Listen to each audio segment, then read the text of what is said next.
कृष्ण कृष्ण हरे हरे हरे राम राम राम हरे हरे। नमो विष्णुपादाय कृष्ण पृष्ठाय भूतले श्रीमते जय पताका स्वामी इति नामिने। नमो आचार्य पादाय निताय कृपा प्रदायिने गौरकथा धामदाय नगर ग्राम तारिणे। नमो विष्णुपादाय कृष्ण पृष्ठाय भूतले श्रीमते भक्ति वेदांत स्वामी इति नामिने। नमस्ते सरस्वती देवी गौरवाणी प्रचारिणे निर्विशेष शून्यवादी प्रदेश तारिणे। ओम नमः भगवते वासुदेवाय। नमः भगवते वासुदेवाय। ओम नमः भगवते वासुदेवाय। नारायणं नमस्कृतं नरं चैव नरोत्तमं देवी सरस्वती व्यास ततो जयमुदीरये। मूकं करोति वाचालं पङ्गुं लङ्घयते गिरिं यत्कृपां तमं वन्दे परमानन्दमाधव। नष्टप्रायेषु अवत्रेषु नित्यं भागवत सेवया भागवत उत्तम श्लोक भक्तिर्भवति नैष्टिकी। हरे कृष्ण।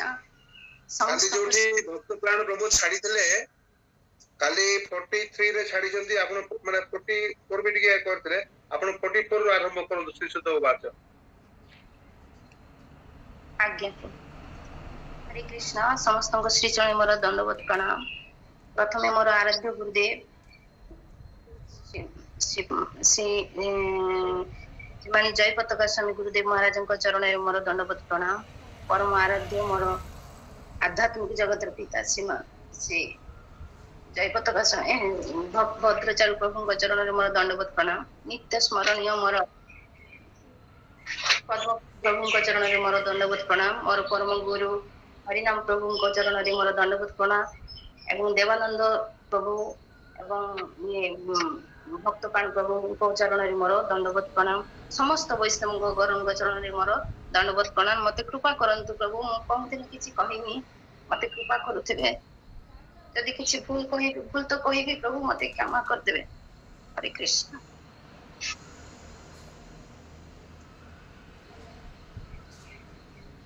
काली आमे शुणिथिलु भक्त प्राण प्रभु पाखरु कुंती माने कुंती शेष स्तुति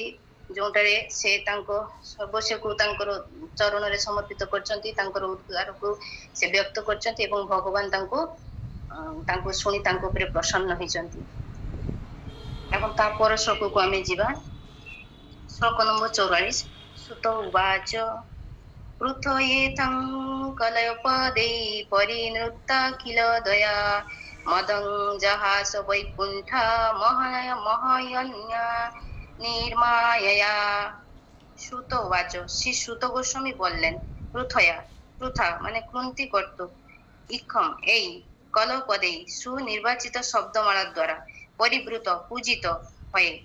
अखिल समग्र जगते उदय महिमा मंदम मृदु भावे जहास हेसे वैकुंठ भगवान महयम मोहित करे इव मत माया शक्तिर प्रभावे। अनुवाद। श्री सुत गोस्वामी बोलें परमेश्वर भगवान तार महिमा कीर्तन उड़िया रे कहिबे ना बंगला रे कहिबे? मु उड़िया रे कहिबी किंतु जोंटा बंगला रे अछि बही रे मु सेटा पढिबी अनुवाद कांकी ना मो पाखरे उड़िया बही नाही ना प्रभु। ओके ओके किंतु मु उड़िया रे कहिबी। ठीक है। श्री सुत गोस्वामी बोलें परमेश्वर भगवान तार महिमा कीर्तन उद्देश्य सुनिर्वाचित शब्दमाला द्वारा रचित कुंती देवी प्रार्थना এইভাবে শ্রবণ করে মৃদু হাসলেন। সেই হাসি তার জগশক্তির মতোই ছিল মনোমুগ্ধকর। তো এই পর্যন্ত কহিଥିଲେ হিজ গ্রেস ভক্তপ্রাণ প্রভু। এটারে মাতা কুন্তি बंगला रे कहले सेटाको पुणी ओडिया रे कहबाक चेष्टा करंतु कारण अनेक दूर दूरांतर लोक माने सुनुचंती से माने बंगला भाषा सहित अभ्यस्त न थाई पारंती जोटा आपण कहले ता ट्रांसलेशन कर दियन जदि संभव। ଏଠି ସୁତ ଗୋସ୍ୱାମୀ କହୁଛନ୍ତି ଯେ ମାତା କୁନ୍ତି ତାଙ୍କର ସୁନିର୍ବାଚିତ ଶବ୍ଦମାଳା ଦ୍ୱାରା ଭଗବାନଙ୍କର ମହିମା କୀର୍ତ୍ତନ କରିଛନ୍ତି ଏବଂ ସେଇ ତାଙ୍କର ଭଗବାନଙ୍କର ଯୋଉ ମହିମା କୀର୍ତ୍ତନ କରୁଛନ୍ତି ତାକୁ ଶ୍ରବଣ କରି ଭଗବାନ ମୃଦୁ ହାସ୍ୟ ହାସିଛନ୍ତି ଏବଂ ଏଇ ହସ ମାନେ ଏଇ ଯେ ତାଙ୍କର ମୃଦୁ ମନ୍ଦ ମନ୍ଦ ହସ ମାନେ ସ୍ମିତ ହାସି ତାଙ୍କୁ ଯୋଗ ଶକ୍ତିର ମାନେ ଯୋଗ ଶକ୍ତି ମାନେ ତାଙ୍କୁ ମାୟା ଶକ୍ତି ଭଳି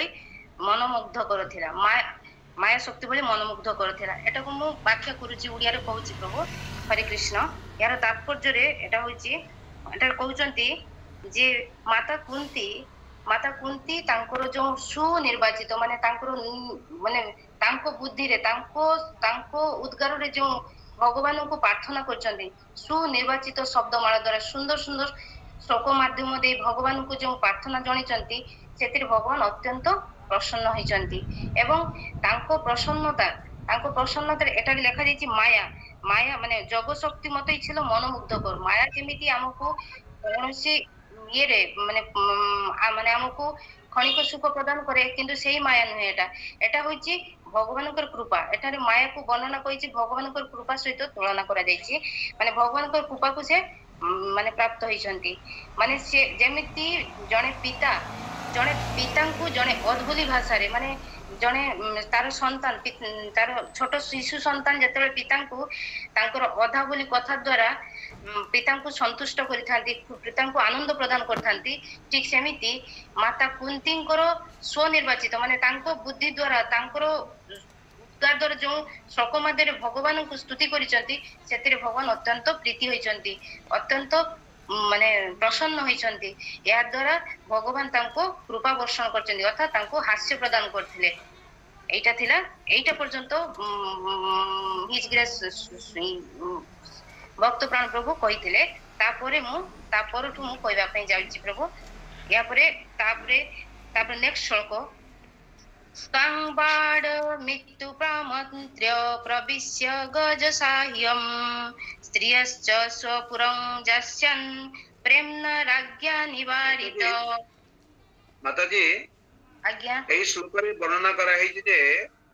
ଯେ ତାପରେ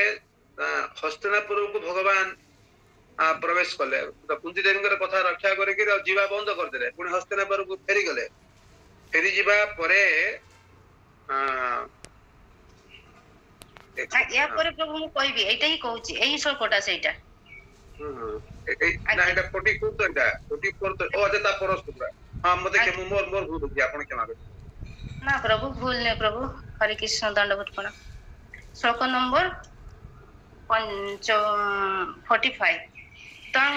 ବାଡ଼ ମୃତ୍ୟୁପାମନ୍ତ୍ୟ ପ୍ରବିଶ୍ୟ ଗଜ ସାହ୍ୟಂ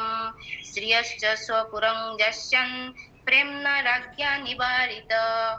ତମ୍ ମାନେ ସେଇ ସମସ୍ତ ବାଡ଼ গ্রহণ করে ইতি এইভাবে উপামন্ত্র্য পরে জানালেন প্রবিশ্য প্রবেশ করে গজ সাহ্যম হস্তিনাপুরের প্রাসাদ স্ত্রীয় চ অন্য মহিলাদের স্বপুরং নিজ আবাসস্থলে যাচ্ছেন গমনোদ্যত হলে প্রেম ভাবে রাজ্ঞা রাজা কর্তৃক নিবারণ করলেন। অনুবাদ ଏଠାରେ କୁନ୍ତି ଦେବୀ କହୁଛନ୍ତି ମାନେ ଏଠାରେ କୁନ୍ତି ଦେବୀଙ୍କର ପ୍ରାର୍ଥନାଟାକୁ ଶୁଣିକି ସେ କେମିତି କହୁଛନ୍ତି ସେଇଟା କହୁଛନ୍ତି। ଶ୍ରୀମତୀ କୁନ୍ତି ଦେବীর প্রার্থনা এইভাবে গ্রহণ করে পরমেশ্বর ভগবান পরে হস্তিনাপুরের প্রাসাদে প্রবেশপূর্বক অন্যান্য মহিলাদের তার বিদায়ের কথা জানালেন, কিন্তু তিনি গমনোদ্যত হলে মহারাজ যুধিষ্ঠির তাকে প্রেম ভরে অনুনয় করে নিবারণ করলেন। ইয়ার ওড়িয়া মানে হচ্ছে ମାନେ କୁନ୍ତି ଦେବୀ ତାଙ୍କର ଯୋଉ ସ୍ୱନିର୍ବାଚିତ ଶବ୍ଦମାଳା ଦ୍ୱାରା ଭଗବାନଙ୍କୁ ପ୍ରାର୍ଥନା କରା ପରେ ଭଗବାନ ତାପରେ ହସ୍ତିନାପୁରର ପ୍ରସାଦରେ ପ୍ରବେଶ କଲେ ଏବଂ ସେଠାରେ ପ୍ରବେଶ କରି ସମସ୍ତ ସେଠାରେ ମହିଷୀ ମହିଳା ମାନଙ୍କଠୁ ବିଦାୟ ନେଲେ ଏବଂ ସେ ଯେତେବେଳେ ମାନେ ଦ୍ୱାରିକା ଅଭିମୁଖେ ଗମନୋଦ୍ୟତ ହେଲେ ମାନେ ଯିବାକୁ ମାନେ ପ୍ରସ୍ଥାନ କରିବାକୁ ଆରମ୍ଭ କଲେ, ସେତେବେଳେ ଯୁଧିଷ୍ଠିର ତାଙ୍କ ପାଖକୁ ଆସି ତାଙ୍କୁ ଅନୁନୟ ବିନୟ କରି ତାଙ୍କୁ ରହିବା ପାଇଁ ତାଙ୍କୁ ହସ୍ତିନାପୁରରେ କିଛି ଦିନ ରହିବା ପାଇଁ ମାନେ କହିଲେ, ତାଙ୍କୁ ଅନୁରୋଧ କଲେ। ଭଗବାନ ଯେତେବେଳେ ଗମନୋଦ୍ୟତ ହଉଥିଲେ ସେତେବେଳେ ମହାରାଜ ଯୁଧିଷ୍ଠିର ତାଙ୍କ ପାଖକୁ ଆସି ତାଙ୍କୁ ମାନେ ଖୁବ୍ ପ୍ରେମ ସହକାରେ ତାଙ୍କୁ କହିଲେ, ହେ କୃଷ୍ଣ ତମେ ଏଠାରେ କିଛି ଦିନ ହସ୍ତିନାପୁରରେ ରହିଯାଅ। ଏଇଟା ହଉଛି ତାଙ୍କର ଅନୁବାଦ। ତ ତାତ୍ପର୍ଯ୍ୟରେ ଶ୍ରୀଲ ପ୍ରଭୁପାଦ ଏଠି କହୁଛନ୍ତି ଶ୍ରୀକୃଷ୍ଣ ଯେତେବେଳେ ଦ୍ୱାରିକା ଅଭିମୁଖେ ଯାତ୍ରା କରୁଛନ୍ତି ସେତେବେଳେ ସେ ନିଜେ ଯାଇପାରନ୍ତି, କାରଣ ଶ୍ରୀକୃଷ୍ଣ ହଉଛନ୍ତି ଅଖିଳ ବ୍ରହ୍ମାଣ୍ଡପତି। ସେ ହଉଛନ୍ତି ସ୍ୱତନ୍ତ୍ର, ସେ ହଉଛନ୍ତି ବିଶେଷ। ତେଣୁ ସେ ଯାହା କରିବେ ସେ ତାଙ୍କ ନିଜ ଇଚ୍ଛା ଅନୁଯାୟୀ କର୍ମ କରିବେ, ତେଣୁ ତାଙ୍କୁ କେହି ବାଧା ଦେଇ ପାରିବେ ନାହିଁ। କିନ୍ତୁ ଏଠାରେ ଭଗବାନ ଶ୍ରୀକୃଷ୍ଣ ତାଙ୍କର ମାନେ ଯୁଧିଷ୍ଠିରଙ୍କର ଅତ୍ୟନ୍ତ ସରଳ ଭାଷାରେ, ଯୁଧିଷ୍ଠିରଙ୍କର ଅତ୍ୟନ୍ତ ମାନେ ପ୍ରେମପୂର୍ଣ୍ଣ କଥାରେ ଯେତେବେଳେ ସେ କହିଛନ୍ତି ମହାରାଜ ଯୁଧିଷ୍ଠିର ଯେ ହେ କୃଷ୍ଣ ତମେ ଏଇ ଦ୍ୱାରିକାରେ ହସ୍ତିନାପୁରରେ ଆଉ କିଛି ଦିନ ତମେ ରହିଯାଅ, ସେତେବେଳେ ଭଗବାନ କୃଷ୍ଣ ତାଙ୍କୁ ମନା ନେଇ କରିପାରିନାହାନ୍ତି। କାରଣ ଯୁଧିଷ୍ଠିରଙ୍କର ଯେଉଁ ପ୍ରେମପୂର୍ଣ୍ଣ ବାଣୀ ଥିଲା, ଯେଉଁ ସରଳ ମାନେ ଅଭିଳାଷା ଥିଲା, ସେଇଟାକୁ ସେ ଅସ୍ୱୀକାର କରିପାରୁନାହାନ୍ତି। ତେଣୁ ଏଠାରେ ପ୍ରଭୁପାଦ କହୁଛନ୍ତି ଭଗବାନ ଶ୍ରୀକୃଷ୍ଣଙ୍କୁ ସେ ତ ଅଖିଳ ବ୍ରହ୍ମାଣ୍ଡପତି ନା, ସେ ତାଙ୍କ ଇଚ୍ଛା ବିରୁଦ୍ଧରେ ଗୋଟେ ପତ୍ର ବି ହଲିବ ନାହିଁ। କିନ୍ତୁ ତାଙ୍କର ଯୋଉ ମାନେ ଯୁଧିଷ୍ଠିରଙ୍କର ଯୋଉ ମାନେ କଣ ସରଳ ଅନୁମୟ ମାନେ ଅତ୍ୟନ୍ତ ବିନମ୍ରତା, ଅତ୍ୟନ୍ତ ପ୍ରେମପୂର୍ଣ୍ଣ ଭକ୍ତିରେ ଭଗବାନ ବିଗଳିତ ହେଇଯାଇଛନ୍ତି। ତେଣୁ ଏଠାରେ ପ୍ରଭୁପାଦ କହିଛନ୍ତି ଯେ ଭଗବାନଙ୍କର ଭକ୍ତ ହିଁ କେବଳ ଭଗବାନଙ୍କୁ ମାନେ ତାଙ୍କ ଆଡକୁ ମାନେ ବାଧ୍ୟ କରିଦିଏ, ମାନେ ତାଙ୍କ କଥା ଶୁଣିବା ପାଇଁ ବାଧ୍ୟ କରିଦିଏ। ଏଇଟା ପ୍ରଭୁପାଦ ବଶୀଭୂତ ହୁଅନ୍ତି ଭକ୍ତ ଦ୍ୱାରା। ଆଜ୍ଞା, କ୍ଷମା କର। ଭଗବାନ ତାଙ୍କର ଭକ୍ତଙ୍କର ପ୍ରେମପୂର୍ଣ୍ଣ ଭକ୍ତି ଦ୍ୱାରା ଭଗବାନ ନିଜେ ବଶୀଭୂତ ହୋଇଯାନ୍ତି। ତେଣୁ ତାଙ୍କ ପ୍ରାର୍ଥନାରେ ଭଗବାନ ନିଜେ ମାନେ ତାଙ୍କ କଥାକୁ ସ୍ୱୀକାର କରିନିଅନ୍ତି। ଏଠାରେ ପ୍ରଭୁପାଦ ସେଇଟା ଜଣେଇଛନ୍ତି। ତାପରେ ଆମେ ନେକ୍ସଟ ଶ୍ଲୋକକୁ ଯିବା, ଶ୍ଲୋକ ନମ୍ବର 46। व्यासो अधीश्वर इहाज्ञे कृष्णेनाद्भुत कर्मणा प्रबोधित अपि इतिहासे न अबुद्धित सुचार्पित। व्यासो अधीश्वर इहाज्ञे कृष्णेन अद्भुत कर्मणा प्रबोधित अपि इतिहासे न अबुद्धित सुचार्पित। व्यासदेव प्रमुख महर्षिदेव द्वारा ईश्वर सर्वशक्तिमान भगवान इहा इच्छा द्वारा विज्ञदेव द्वारा कृष्णेन स्वयं कृष्णेर द्वारा अद्भुत कर्मणा अलौकिक कार्य साधनकारी शक्ति। এই যে অদ্ভুত কর্মণা এটি গোটে শব্দ আছে, সেটা হচ্ছে অলৌকিক কার্য সাধনকারী ব্যক্তি প্রবোধিত সান্ত্বনা দান করে অপি যদিও ইতিহাসে ঐতিহাসিক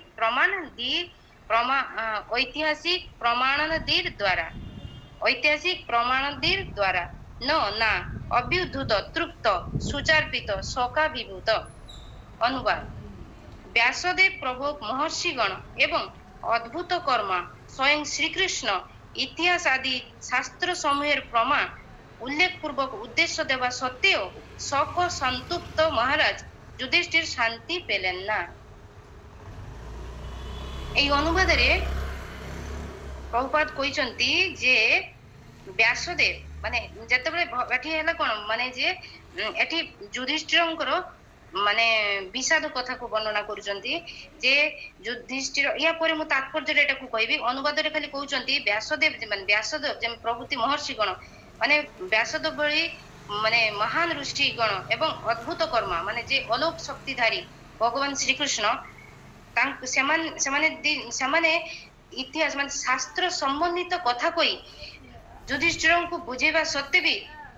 ଯୁଧିଷ୍ଠିର ଶୋକ ସନ୍ତୁପ୍ତ ହୋଇଛନ୍ତି, ମାନେ ବିଷାଦଗ୍ରସ୍ତ ହୋଇଛନ୍ତି। ମାନେ ଏତେ ତାଙ୍କୁ ବୁଝେଇଲା ପରେ ବି ସେମାନେ ବିଭିନ୍ନ ପ୍ରକାର ଶାସ୍ତ୍ର ସମ୍ବଳିତ ତତ୍ତ୍ୱ ଦେଇ ଯୁଧିଷ୍ଠିରଙ୍କୁ ବ୍ୟାସଦେବ ଏବଂ ଭଗବାନ କୃଷ୍ଣ ବୁଝେଇଲା ପରେ କି ଯୁଧିଷ୍ଠିର ସେ ବିଷାଦରୁ ବିମୁଖ ହୋଇପାରୁନାହାନ୍ତି, ସେ ତାଙ୍କର ବେଦନାରୁ ବାହାରି ପାରୁନାହାନ୍ତି। ଏଇଟା ହଉଛି ଅନୁବାଦଟା। ତାତ୍ପର୍ଯ୍ୟ ଏଠାରେ ପ୍ରଭୁପାଦ ତାତ୍ପର୍ଯ୍ୟରେ ଖୁବ ସୁନ୍ଦର କଥା କହିଛନ୍ତି। ଭଗବାନଙ୍କୁ ବିଶେଷ ଅଦ୍ଭୁତ କର୍ମ ବୋଲି କହିଛନ୍ତି। ବ୍ୟାସଦେବଙ୍କର କଥା ଏତେ ମହାନ ମୁନି ଋଷିଙ୍କର ମାନେ କଥାରେ ଯୁଧିଷ୍ଠିର ମହାରାଜ ବୁଝୁନାହାନ୍ତି, ସେଇ କଥାଟାକୁ ପୁରା ଡିଟେଲ୍ସରେ ଏଇ ତାତ୍ପର୍ଯ୍ୟରେ ବର୍ଣ୍ଣନା କରାଯାଇଛି। କୁରୁକ୍ଷେତ୍ର ଯୁଦ୍ଧ ଯେଉଁ ହେଇଥିଲା ଆଜିଠୁ 5000 ବର୍ଷ ପୂର୍ବେ କୁରୁକ୍ଷେତ୍ର ଯୁଦ୍ଧରେ ବହୁତ ନରହତ୍ୟା ହେଇଥିଲା, ବହୁତ ଗଣହତ୍ୟା, ବହୁତ ଲୋକ ମରିଥିଲେ ଏବଂ ଏଥିପାଇଁ ଧର୍ମାତ୍ମା ଯୁଧିଷ୍ଠିର ବହୁତ ମାନେ ମାନେ କଣ ହେଇଥିଲେ ମାନେ ବ୍ୟଥାତୁର ହେଇଥିଲେ, ବହୁତ କଷ୍ଟ ତା ହୃଦୟରେ ବହୁତ କଷ୍ଟ ପାଇଥିଲେ। ତେଣୁ ସେ ସେ କହୁଛନ୍ତି ଯେ ଦୁର୍ଯ୍ୟୋଧନ ଏଇ ରାଜସିଂହାସନରେ ବସିଥିଲା ଏବଂ ସେ ଏଇ ପ୍ରଜା ପାଳନ କରୁଥିଲେ, କିନ୍ତୁ ମୋର ଜଣେ ଗୋଟେ ମାନେ ମୋର ନିଜ ସ୍ୱାର୍ଥ ପାଇଁ ତାଙ୍କୁ କଣ ହେଲା ଏଇ ମାନେ ମୋର ନିଜ ମାନେ ମାନେ ଦୁର୍ଯ୍ୟୋଧନ ରାଜ୍ୟ ଶାସନ ଭଲ ଭାବରେ କରୁଥିଲେ ଏବଂ ପ୍ରଜା ମାନେ ମଧ୍ୟ ଆନନ୍ଦରେ ପ୍ରତିପାଳିତ ହଉଥିଲେ, କିନ୍ତୁ ଏଥିପାଇଁ କୌଣସି ଯୁଦ୍ଧର ପ୍ରୟୋଜନ ନଥିଲା। କିନ୍ତୁ ଯେହେତୁ ମାତାଜୀ ମାତାଜୀ ବିବ୍ରତ ହେବେ ନାହିଁ, ଏକଦମ ସୁନ୍ଦର ଭାବରେ ନିଜ ଭାବରେ କୁହନ୍ତୁ ଯେ ଯୁଧିଷ୍ଠିର ମହାରାଜ କାହିଁକି ବିବ୍ରତ ହଉଥିଲେ, ଆଗେ ସେ କଥା କୁହନ୍ତୁ ଏବଂ ତାପରେ କେମିତି ଭଗବାନ ଏବଂ ବ୍ୟାସଦେବ ବୁଝେଇଲେ ଏବଂ କାହିଁକି ବୁଝୁନାହାନ୍ତି ତାର ଯୋଉ କାରଣ ଗୁଡାକ ଦିଆହେଇଛି ସେଟା ଚିନ୍ତା କରନ୍ତୁନି। ଆପଣ ଭଲ କହୁଛନ୍ତି, ଚିନ୍ତା କରନ୍ତୁନି ଆଉ ଭୟ ପାଇବା ଦରକାର ନାହିଁ, ନିର୍ଭୟରେ କୁହନ୍ତୁ। ଯୁଧିଷ୍ଠିର ବିଷାଦଗ୍ରସ୍ତ ହେଇଛନ୍ତି, ଏହାର କାରଣ ହଉଛି ସେ ଜଣେ ଧର୍ମାତ୍ମା ଥିଲେ, ପୁଣ୍ୟାତ୍ମା ଥିଲେ। ସେ ସ୍ୱପ୍ନରେ ବି ଭାବି ପାରନ୍ତିନି ଯେ ମୁଁ କାହାକୁ ମୋ ଦ୍ଵାରା ବା ମୋ କାରଣରେ ଏତେ ନରହତ୍ୟା ବା ଏଇ ପ୍ରାଣୀ ମାନେ ନରହତ୍ୟା ଜୀବ ହତ୍ୟା ହବ, ଏଟା ସେ ସ୍ୱପ୍ନରେ ବି ଭାବି ପାରୁନଥିଲେ, କିନ୍ତୁ ଏହା ସମ୍ଭବ ହେଇଥିଲା କାରଣ ଏହା କୃଷ୍ଣଙ୍କର ଇଚ୍ଛା ଥିଲା। ଆଗକୁ ଏଟାକୁ ଆମେ କହିବା ଡିଟେଲସରେ। ଏଠି ଏଠି ଏଠି ଦୁର୍ଯ୍ୟୋଧନ କହୁଛନ୍ତି ଯେ ଏଠି ଯୁଧିଷ୍ଠିର କହୁଛନ୍ତି ଯେ ଦୁର୍ଯ୍ୟୋଧନ ଯେତେବେଳେ ରାଜ୍ୟ ଶାସନ କରୁଥିଲେ ସେତେବେଳେ ପ୍ରଜା ମାନେ ସୁଖରେ ମାନେ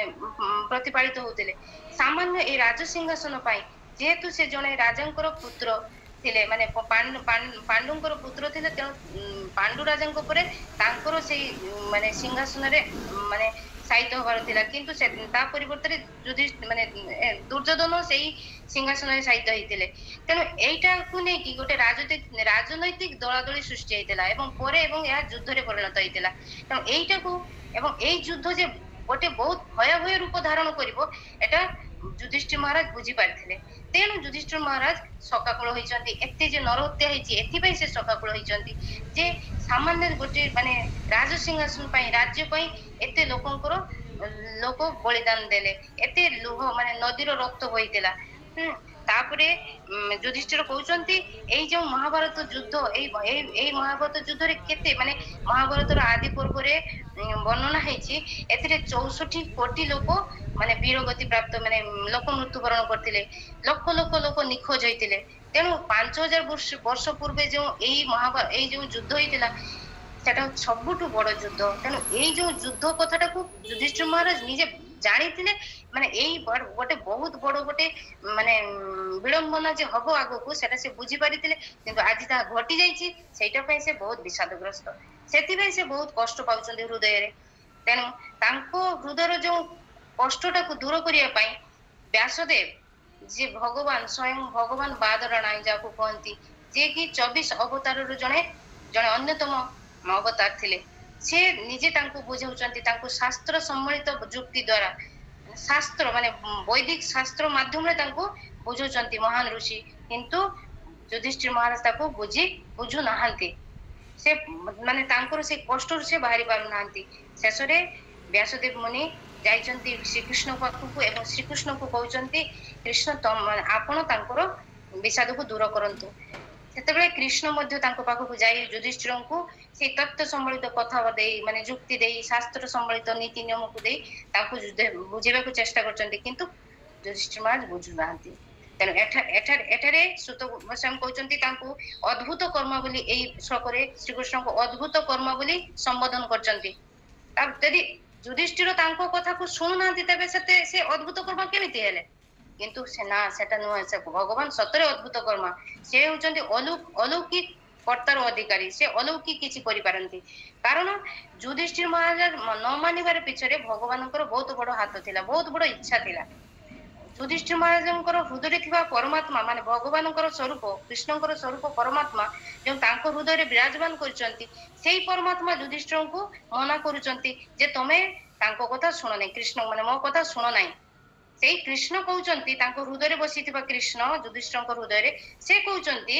ଯେ ହେ ଯୁଧିଷ୍ଠିର ତମେ ମୋ କଥା ଶୁଣ ନାହିଁ ତେଣୁ ଯୁଧିଷ୍ଠିର ଶୁଣୁନାହାନ୍ତି ଯୁଧିଷ୍ଠିର ତାଙ୍କର ମାନେ ମାନେ ଶରୀର ଦିଗରୁ ଭାବୁଛନ୍ତି ନା ଏ କଥା ତ ଠିକ এটা ଶୁଣିବା କଥା କିନ୍ତୁ ସେ ଶୁଣୁନାହାନ୍ତି କାହିଁକି ଭଗବାନ ହୃଦୟରେ ଥିବା ଭଗବାନ ତାଙ୍କୁ ସବୁ ବାରମ୍ବାର ତାଙ୍କୁ ହିଟ କରୁଛନ୍ତି ନା ତମେ ଶୁଣ ନାହିଁ ଏଇଟା ଥିଲା ଭଗବାନଙ୍କର ଅଦ୍ଭୁତ କର୍ମ କାହିଁକି ୟା ପଛରେ ଥିଲା ତାଙ୍କର ପ୍ରିୟ ଭକ୍ତ ତାଙ୍କର ଶୁଦ୍ଧ ଭକ୍ତ ତାଙ୍କର ପ୍ରେମମୟ ଭକ୍ତ ଯେ ପିତାମହ ଭୀଷ୍ମ ଭାଗବତ ପୁରାଣର ଯୋଉ ଅମଲ ପୁରାଣର ଯୋଉ ଇଏ ମାନେ କଣ କୁହନ୍ତି ଗନ୍ତାଘର ଯେ ମହାଜନ ଜଣେ ଜଣେ ମାନେ 12 ମହାଜନ ଭିତରେ ଯୋଉ ଶ୍ରେଷ୍ଠ ମହାଜନ ସେଇ ମହାଜନ ତାଙ୍କର ପ୍ରିୟ ଭକ୍ତ ତାଙ୍କ ହୃଦୟର ଯୋଉ ଅଂଶ ସେ ପଢିଛନ୍ତି କୁରୁକ୍ଷେତ୍ର ରଣାଙ୍ଗନରେ ସରସଜାଇ ହୋଇ ପଡିଛନ୍ତି ଏବଂ ତାଙ୍କ ମୁଖରୁ ଏଇ ଉପଦେଶକୁ ଏଇ ମାନେ ଏଇ ଶାନ୍ତନାମୂଳକ ଉପଦେଶ ଯୁଧିଷ୍ଠିରଙ୍କୁ ଦେବା ପାଇଁ ଚାହୁଁଥିଲେ ତାଙ୍କ ଦ୍ୱାରା ଭଗବାନ ଶ୍ରୀକୃଷ୍ଣ ପିତାମହ ଭୀଷ୍ମଙ୍କ ଦ୍ୱାରା ଶାନ୍ତନା ଦେବା ପାଇଁ ଚାହୁଁଥିଲେ ଏଇଟା ଥିଲା ଭଗବାନଙ୍କର ଇଚ୍ଛା ଏଇଥିପାଇଁ ଭଗବାନଙ୍କୁ ଏଠି ଅଦ୍ଭୁତ କର୍ମ ବୋଲି କୁହାଯାଇଛି ଏବଂ ଆଉ ଗୋଟେ କାରଣ ଥିଲା ପିତାମହ ମାନେ କୃଷ୍ଣଙ୍କର ଭଗବାନ କୃଷ୍ଣ କେତେ ଦୟାଳୁ ଦେଖନ୍ତୁ ଭଗବାନ କୃଷ୍ଣ ତାଙ୍କ ପ୍ରତିଟି ଭକ୍ତର ମନକୁ ବୁଝିପାରନ୍ତି ପ୍ରତିଟି ଭକ୍ତର ହୃଦୟକୁ ସେ ମାନେ ଚିହ୍ନି ପାରନ୍ତି ପିତାମହ ଭୀଷ୍ମଙ୍କର ବହୁତ ଇଚ୍ଛା ବହୁତ ତାଙ୍କ ହୃଦୟର ଲଲୁପତା ଥିଲା ଉତ୍କଣ୍ଠା ଥିଲା ଭଗବାନଙ୍କର ଦର୍ଶନ କରିବା ପାଇଁ ସେ ସବୁବେଳେ ଖୁବ ମାନେ ହୃଦୟରୁ ଚାହୁଁଥିଲେ ଯେ ମୁଁ ମୋର ଜଡ କଲେବରକୁ ତ୍ୟାଗ କରିବା ପୂର୍ବରୁ ଥରେ ଭଗବାନଙ୍କୁ ଦର୍ଶନ କରିବି ଏବଂ ଭଗବାନଙ୍କୁ ଦର୍ଶନ କରି ମୁଁ ମୋର କଳେବରକୁ ତ୍ୟାଗ କରିବି ଏବଂ ତା ଛଡା ପିତାମହ ଭୀଷ୍ମ ମଧ୍ୟ ଚାହିଁଥିଲେ ଯେ ତାଙ୍କର ଯୋଉ ପୌତ୍ର ମାନେ ପାଣ୍ଡୁ ପୁତ୍ର ଯେଉଁମାନେ କି ପିତୃହୀନ ହେଇଛନ୍ତି ଯେଉଁମାନେ ତାଙ୍କ ଶୈଶବ ଜୀବନରୁ ବହୁତ କଷ୍ଟ ଦୁଃଖ ଭୋଗ କରୁଛନ୍ତି ବହୁତ ବିପରୀତ ପରିସ୍ଥିତିକୁ ସାମ୍ନା କରିଛନ୍ତି ସେଇମାନଙ୍କୁ ସେ ଟିକେ ଦର୍ଶନ କରିବେ ସେଇମାନଙ୍କୁ ଦର୍ଶନ କରି ସେ ତାଙ୍କର ଏବଂ ଭଗବାନ କୃଷ୍ଣଙ୍କୁ ଦର୍ଶନ କରି ସେ ତାଙ୍କର ପ୍ରାଣକୁ ତ୍ୟାଗ କରିବେ ଏଇଟା ତାଙ୍କର ଇଚ୍ଛା ଥିଲା ଏବଂ ଅନ୍ତର୍ଯାମୀ ଭଗବାନ କୃଷ୍ଣ ଅଖିଳ ବ୍ରହ୍ମାଣ୍ଡପତି ଯେ କି ଅନ୍ତର୍ଯାମୀ ସେ ଏଟାକୁ ଭଲ ଭାବରେ ବୁଝି ପାରିଥିଲେ ପିତାମହଙ୍କର ହୃଦୟର ବ୍ୟଥାକୁ ସେ ବୁଝି ପାରିଥିଲେ ଏବଂ ସେ ପାଣ୍ଡବ ମାନଙ୍କୁ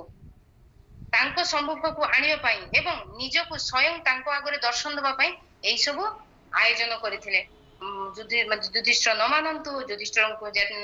ତାଙ୍କ ଆଗକୁ ଆଣିବେ ସେ ଉପଦେଶ ଦେବେ ଏବଂ ଭୀଷ୍ମ ପିତାମହଙ୍କର ମହିମାକୁ ସାରା ବ୍ରହ୍ମାଣ୍ଡରେ ଗୌରବାନ୍ୱିତ କରିବା ପାଇଁ ଆୟୋଜନ କରିଥିଲେ ଭଗବାନ ଏଇଟା ଥିଲା ଭଗବାନଙ୍କର ଅଦ୍ଭୁତ କର୍ମ ତାପରେ ଏଠି ଆଉ ଗୋଟେ କ୍ୱେଶ୍ଚନ ଆସୁଛି ଯେ ଯୁଧିଷ୍ଠିର ପିତାମହ ଭୀଷ୍ମଙ୍କର ଅପର ପକ୍ଷରେ ମାନେ ପିତାମହ ଭୀଷ୍ମ ଥିଲେ ଯୁଧିଷ୍ଠିରଙ୍କର ଅପର ପକ୍ଷରେ ରହି ମାନେ ଶତ୍ରୁ ପକ୍ଷରେ ରହି ଯୁଦ୍ଧ କରିଥିଲେ ତେବେ ସେ କାହିଁକି ପିତାମହ ଭୀଷ୍ମଙ୍କର କଥା ଶୁଣିବେ ସେ ତ ତାଙ୍କର ଶତ୍ରୁ ହେଲେ ନା ତେବେ ଯୁଧିଷ୍ଠିର କାହିଁକି ତାଙ୍କ କଥା ଶୁଣିବେ କିନ୍ତୁ ପ୍ରକୃତରେ ତାହା ନଥିଲା ପିତାମହ ଭୀଷ୍ମ ଜଣେ କ୍ଷତ୍ରିୟ ଜଣେ ନ୍ୟାୟପରାୟଣ ବ୍ୟକ୍ତି ଥିଲେ ଏବଂ ସେ ଦୁର୍ଯ୍ୟୋଧନଙ୍କର ପକ୍ଷରେ ହେଇକି ଯୁଦ୍ଧ କରିଥିଲେ ଏଟା ତାଙ୍କ ନିଜ ଇଚ୍ଛାରେ ନୁହେଁ ଏଟା ଭଗବତ ଇଚ୍ଛା ଥିଲା ଏବଂ ଯେହେତୁ ସେ ଦୁର୍ଯ୍ୟୋଧନଙ୍କର ଅର୍ଥରେ ପ୍ରତିପାଳିତ ହଉଥିଲେ ସେଥିପାଇଁ ସେ ଦୁର୍ଯ୍ୟୋଧନଙ୍କର କଥାକୁ ମାନିବା ପାଇଁ ବାଧ୍ୟ ହେଇଥିଲେ ସର୍ବୋପରି ଏହା ଭଗବତ ଇଚ୍ଛା ଥିଲା ଏବଂ ଭଗବାନଙ୍କର ଇଚ୍ଛାରେ ସେ ଏଇ କର୍ମ ଭୀଷ୍ମ ପିତାମହ କର୍ମ କରିଥିଲେ ଏବଂ ଭଗବାନ ମଧ୍ୟ ଚାହିଁଥିଲେ ପିତାମହ ଭୀଷ୍ମଙ୍କ ମୁଖରୁ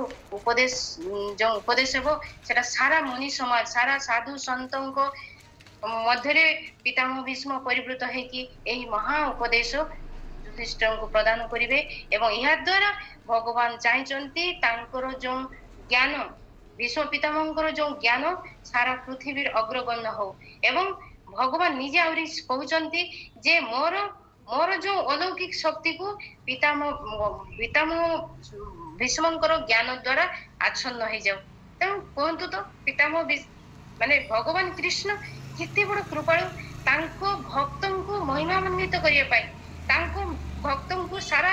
ବିଶ୍ୱରେ ତାଙ୍କୁ ମାନେ ପ୍ରତିଷ୍ଠିତ କରିବା ପାଇଁ ଭଗବାନ କଣ ନ କରନ୍ତି ନିଜର ମହିମାକୁ ମଧ୍ୟ ଦବାଇ ଦିଅନ୍ତି ଏଇଟା ପ୍ରଭୁପାଦ ଏଇ ଶ୍ଲୋକରେ କହିବାକୁ ଯାଇଛନ୍ତି हरे कृष्ण नेक्स्ट श्लोक को जीवा आमे आहो राजा धर्मसूत चिन्तयन् सुहृदं वधम् प्रकृतेनात्मना विप्रा स्नेहमः वसङ्गत आहो राजा धर्मसूत चिन्तयन् सुहृदं वधम् प्रकृतेनात्मना विप्रा स्नेहमः वसङ्गत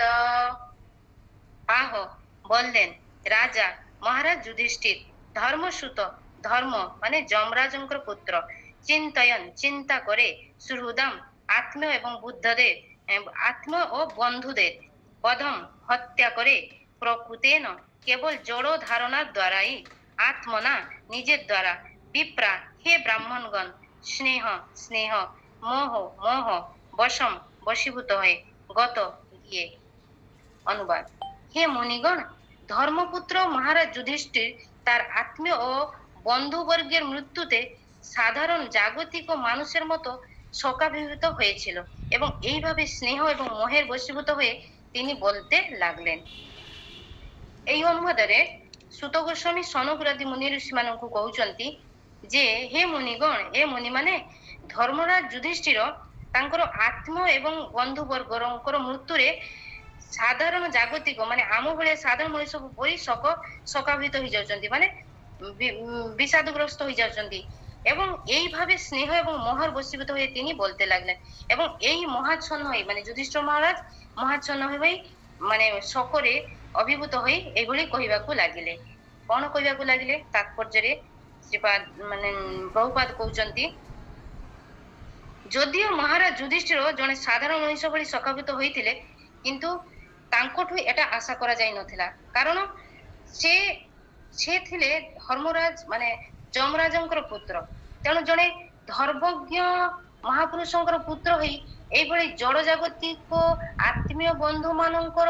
ମୃତ୍ୟୁରେ ଶୋକାଭିତ ହେବା এটা ଶୋଭନୀୟ ତାଙ୍କ ପକ୍ଷରେ এটা ଶୋଭନୀୟ ନୁହେଁ କିନ୍ତୁ এটা ହୋଇଥିଲା କାରଣ এটা ଭଗବାନଙ୍କର ଇଚ୍ଛାରେ এটা ହେଇଥିଲା। ଧର୍ମରାଜ ଯୁଧିଷ୍ଠିର ଯେଉଁ ଶୋକାଭିତ ହେଇଛନ୍ତି এটা ଆମେ ପୂର୍ବ ଶ୍ଲୋକରେ ଜାଣିଲୁ ସେଟା ଭଗବତ ଇଚ୍ଛା ଥିଲା। এইପରି ଠିକ ଯେମିତି ଅର୍ଜୁନ ଯେତେବେଳେ ଯୁଦ୍ଧ କରିବା ପାଇଁ ଆସିଥିଲେ ମହାଭାରତ ଯୁଦ୍ଧ ଯେତେବେଳେ ହେଇଥିଲା ଅର୍ଜୁନ ଯେତେବେଳେ ଯୁଦ୍ଧ କ୍ଷେତ୍ରକୁ ଆସିଥିଲେ ଏବଂ ସେ ଯେତେବେଳେ ଭଗବାନ କୃଷ୍ଣ ତାଙ୍କର ତ ସାରଥୀ ହେଇଥିଲେ ଯେତେବେଳେ କୃଷ୍ଣଙ୍କୁ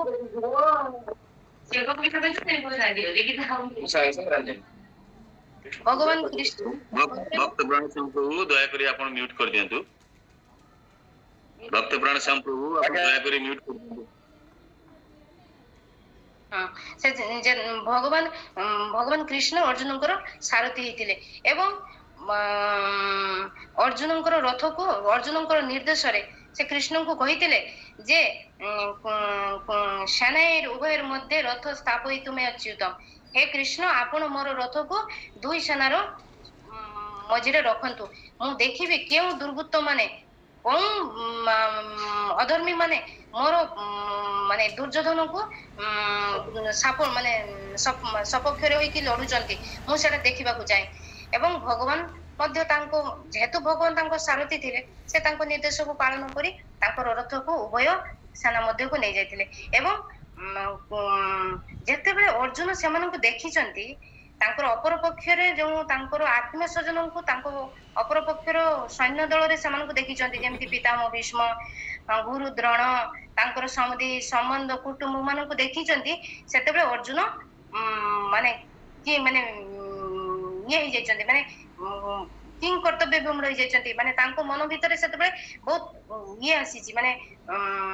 ବିଷାଦ ଆସିଛି ଯେ ଏମାନେ ମୋର ନିଜ ମୋର ଆତ୍ମୀୟ ସ୍ୱଜନ ଏମାନଙ୍କୁ ମାରି ଏମାନଙ୍କ ସାଙ୍ଗରେ ମୁଁ ଯୁଦ୍ଧ କରିବି ଏମାନଙ୍କୁ ହତ୍ୟା କରି ମୁଁ ରାଜ୍ୟ ଜୟ କରିବି ଏବଂ ସେଇ ରାଜ୍ୟକୁ ମୁଁ ଭୋଗ କରିବି ନା ମୁଁ ମୋର ଏସବୁ କିଛି ଦରକାର ନାହିଁ ମୁଁ ବରଂ ଭିକ୍ଷା କରିବି ମୋ ଜୀବନ ଅତିବାହିତ କରିବି କିନ୍ତୁ ମୋର ଆତ୍ମୀୟ ସ୍ୱଜନ ମାନଙ୍କୁ ବଧ କରିବି ନାହିଁ। এটা ଥିଲା ତାଙ୍କର କାର୍ପଣ୍ୟ ଦୋଷ ପହତ ସ୍ୱଭାବ ଦ୍ୱିତୀୟ ଅଧ୍ୟାୟରେ ଯେ ତାଙ୍କର ଏଇ ବ୍ୟକ୍ତ ମାନେ ଶ୍ଲୋକ ଦ୍ୱାରା ସେ କୃଷ୍ଣଙ୍କୁ କହିଥିଲେ ଏବଂ ସେ ନିଜେ ମ୍ରିୟମାଣ ହେଇ ତାଙ୍କର ବୁଦ୍ଧି କୋହରାଇଥିଲେ ପରେ ସେ କୃଷ୍ଣଙ୍କୁ ଗୁରୁ ରୂପେ ଗ୍ରହଣ କରିଥିଲେ ଏବଂ ଭଗବାନ ତାଙ୍କୁ ଶ୍ରୀମଦ୍ ଭାଗବତ ଗୀତାର ବାଣୀ ଶୁଣେଇଥିଲେ ଏବଂ ଅର୍ଜୁନ ସେଥିରେ ଶୋକରୁ ବିରତ ହେଇ ଯୁଦ୍ଧ କରିଥିଲେ କୃଷ୍ଣଙ୍କର ଇଚ୍ଛା ଅନୁସାରେ ଯୁଦ୍ଧ କରିଥିଲେ ଏବଂ ମାନେ ଯୁଦ୍ଧ କରିଥିଲେ ଏଇଟା ଥିଲା କିନ୍ତୁ ଅର୍ଜୁନ ବି ଜଣେ ଇନ୍ଦ୍ରଙ୍କର ପୁତ୍ର ଥିଲେ, ଭଗବାନଙ୍କର ପାର୍ଶ୍ୱଦ ଥିଲେ, ତଥାପି ସେ ମୋହରେ ପଡିଥିଲେ। କିନ୍ତୁ ତଥାପି ସେ ମୋହରେ ପଡିଥିଲେ ଏବଂ ଭଗବାନଙ୍କର ବାଣୀ ଦ୍ୱାରା, ଭଗବାନଙ୍କର ଗୀତାର ବାଣୀ ଦ୍ୱାରା ଭଗବାନ ତାଙ୍କର ମୋହକୁ ଦୂର କରିଥିଲେ ଏବଂ ସେ ଯୁଦ୍ଧ କରିଥିଲେ। ଠିକ ସେମିତି ଏଠାରେ ଯୁଧିଷ୍ଠିର ବି ସେମିତି ଶୋକ ପ୍ରକାଶ କରୁଛନ୍ତି।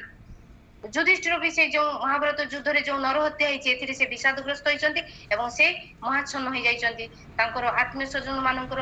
ମୃତ୍ୟୁରେ ସେ ବହୁତ ଦୁଃଖ ପାଇଛନ୍ତି। କିନ୍ତୁ ତାଙ୍କର ସେ ତ ଧର୍ମରାଜଙ୍କର ପୁତ୍ର ଥିଲେ, ସେ ବି ଭଗବାନଙ୍କ ପାର୍ଶ୍ୱଦଙ୍କର ପୁତ୍ର ଥିଲେ, କିନ୍ତୁ ତଥାପି ସେ କାହିଁକି ଏମିତି ହଉଛନ୍ତି? କାରଣ ଏହା ଥିଲା ଭଗବତ ଇଚ୍ଛା, ଏହା ଥିଲା ଭଗବାନଙ୍କର ଇଚ୍ଛା। ଭଗବାନଙ୍କ ଯେ ଭଗବାନ ତାଙ୍କ ଆଗରେ ଯୋଉ ବହୁତ ବଡ ଆୟୋଜନ କରି এই শ্লোকরে বহু অক্ষয়িণী শব্দ ব্যবহার করা হয়েছে, মানে বহু অক্ষয়িণী সৈন্যକୁ ସେ নিপাত କରିଛନ୍ତି বা ধ্বংସ କରିଛନ୍ତି, এই সম্পর্কে ଟିକେ କୁହନ୍ତୁ। এটা ତା ପରେ ଅଛି ପ୍ରଭୁ।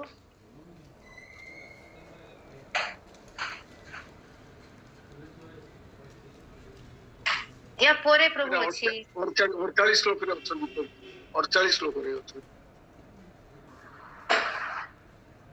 ଠିକ ଅଛି କୁହନ୍ତୁ।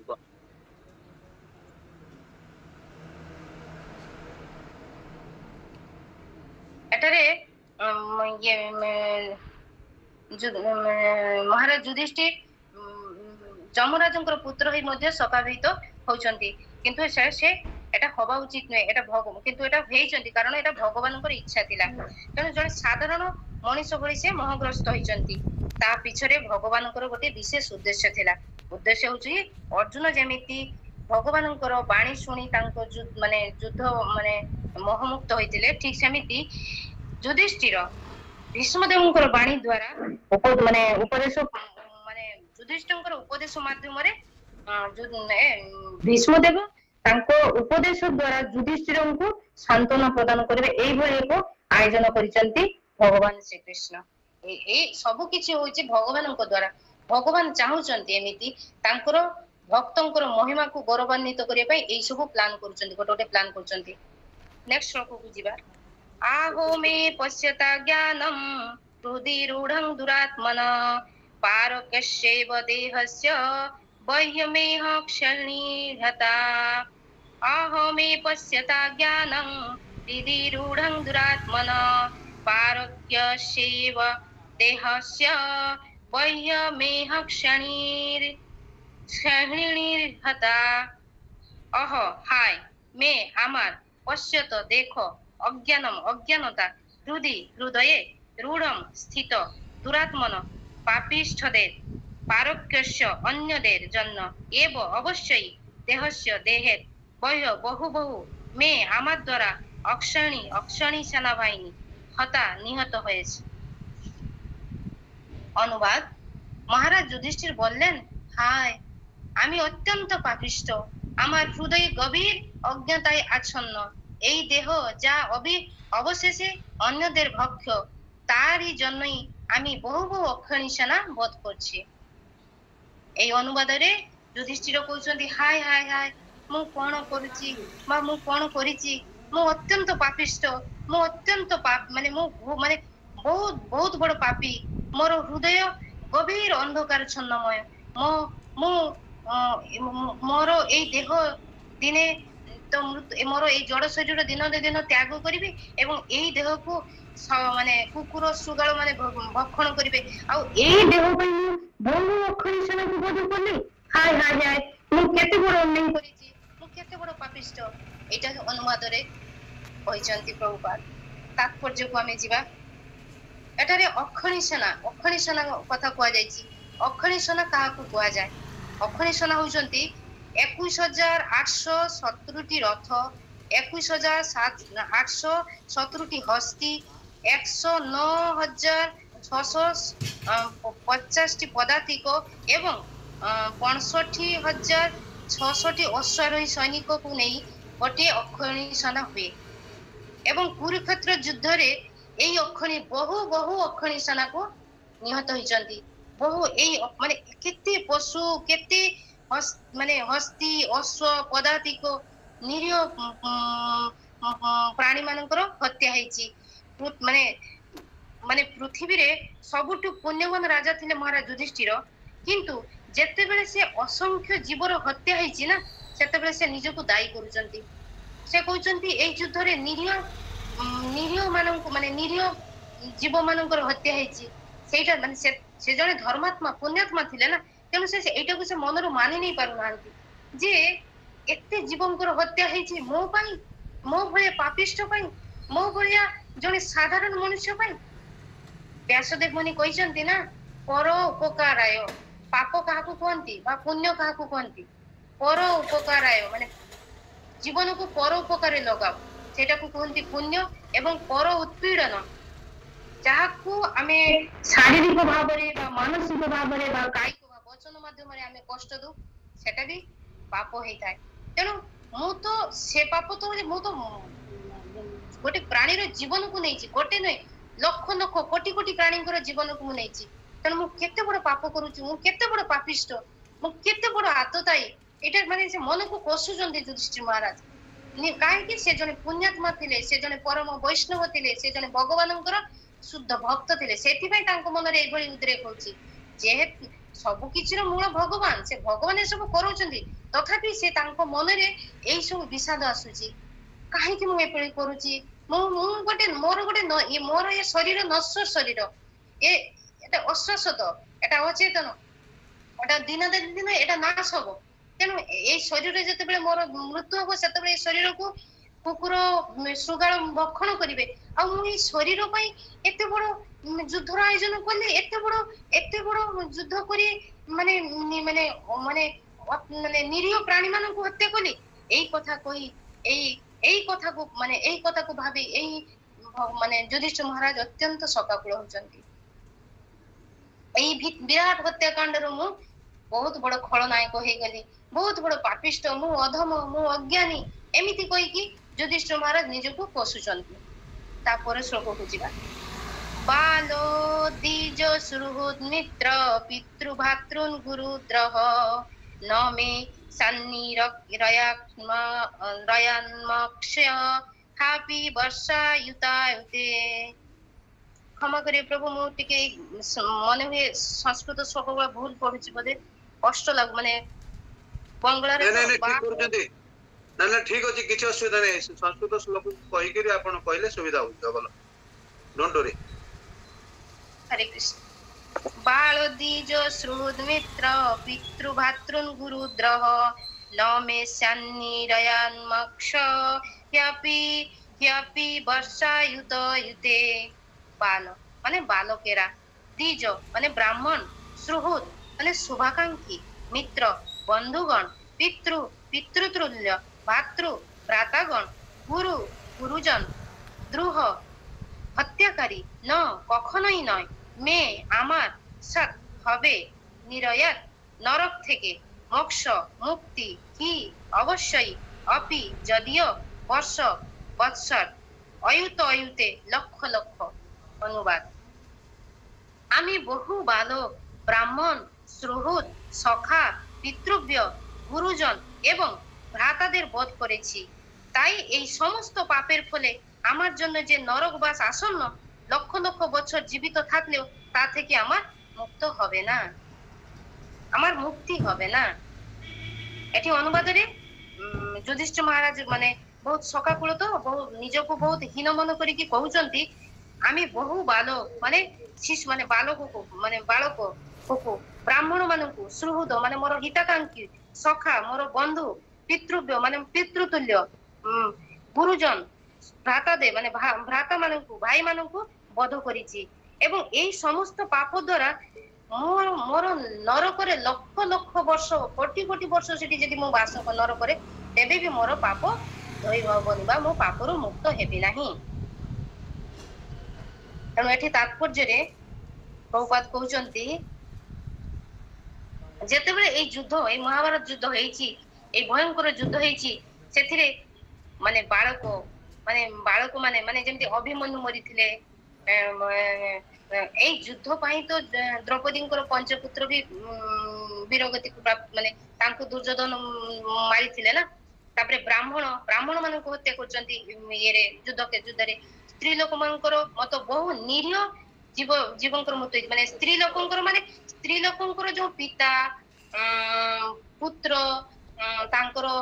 ଭାଇ ମାନେ ମୃତ୍ୟୁବରଣ କରିଛନ୍ତି ଏହାକୁ ଯୁଧିଷ୍ଠିର ମହାରାଜ ମହାପାପ ବୋଲି ବିବେଚନା କରୁଛନ୍ତି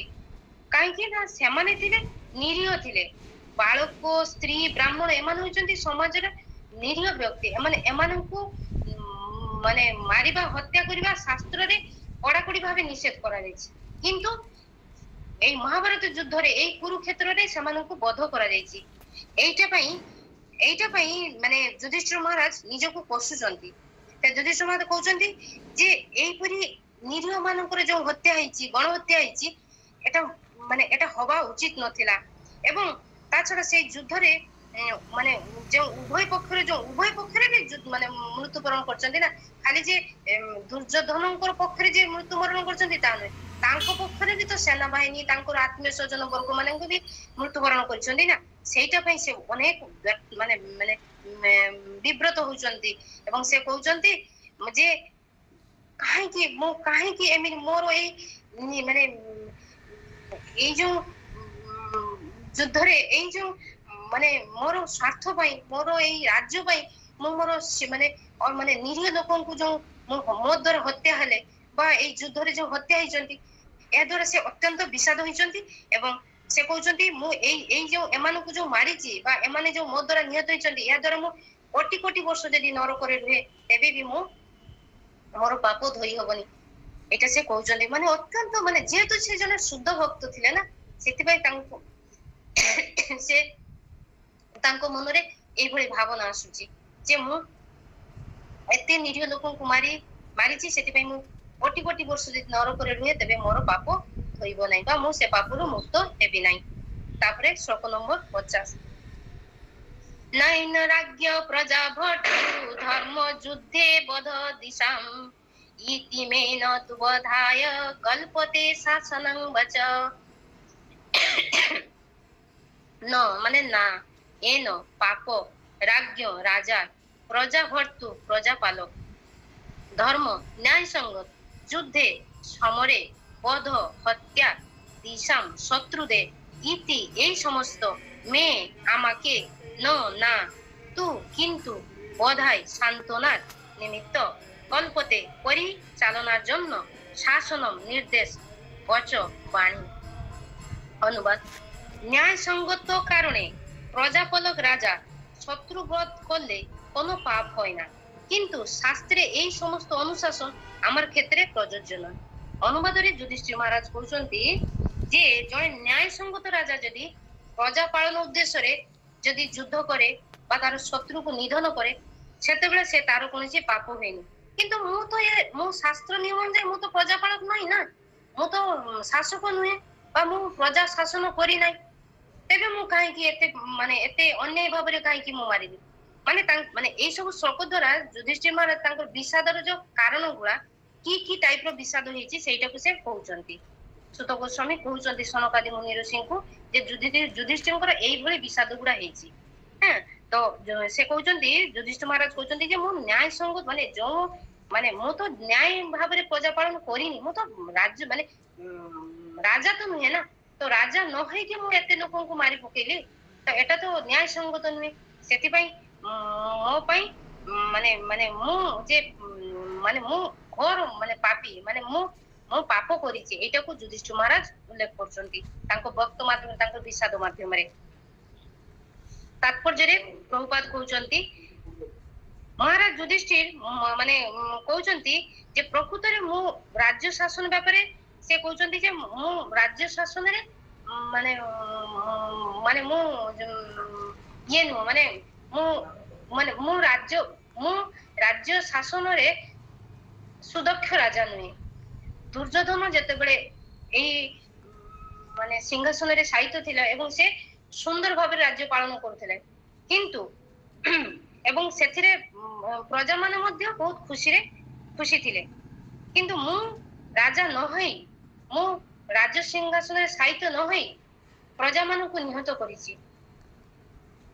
ସେଥିପାଇଁ ମୋର ଜଣେ ରାଜା ଯଦି ପ୍ରଜାଙ୍କର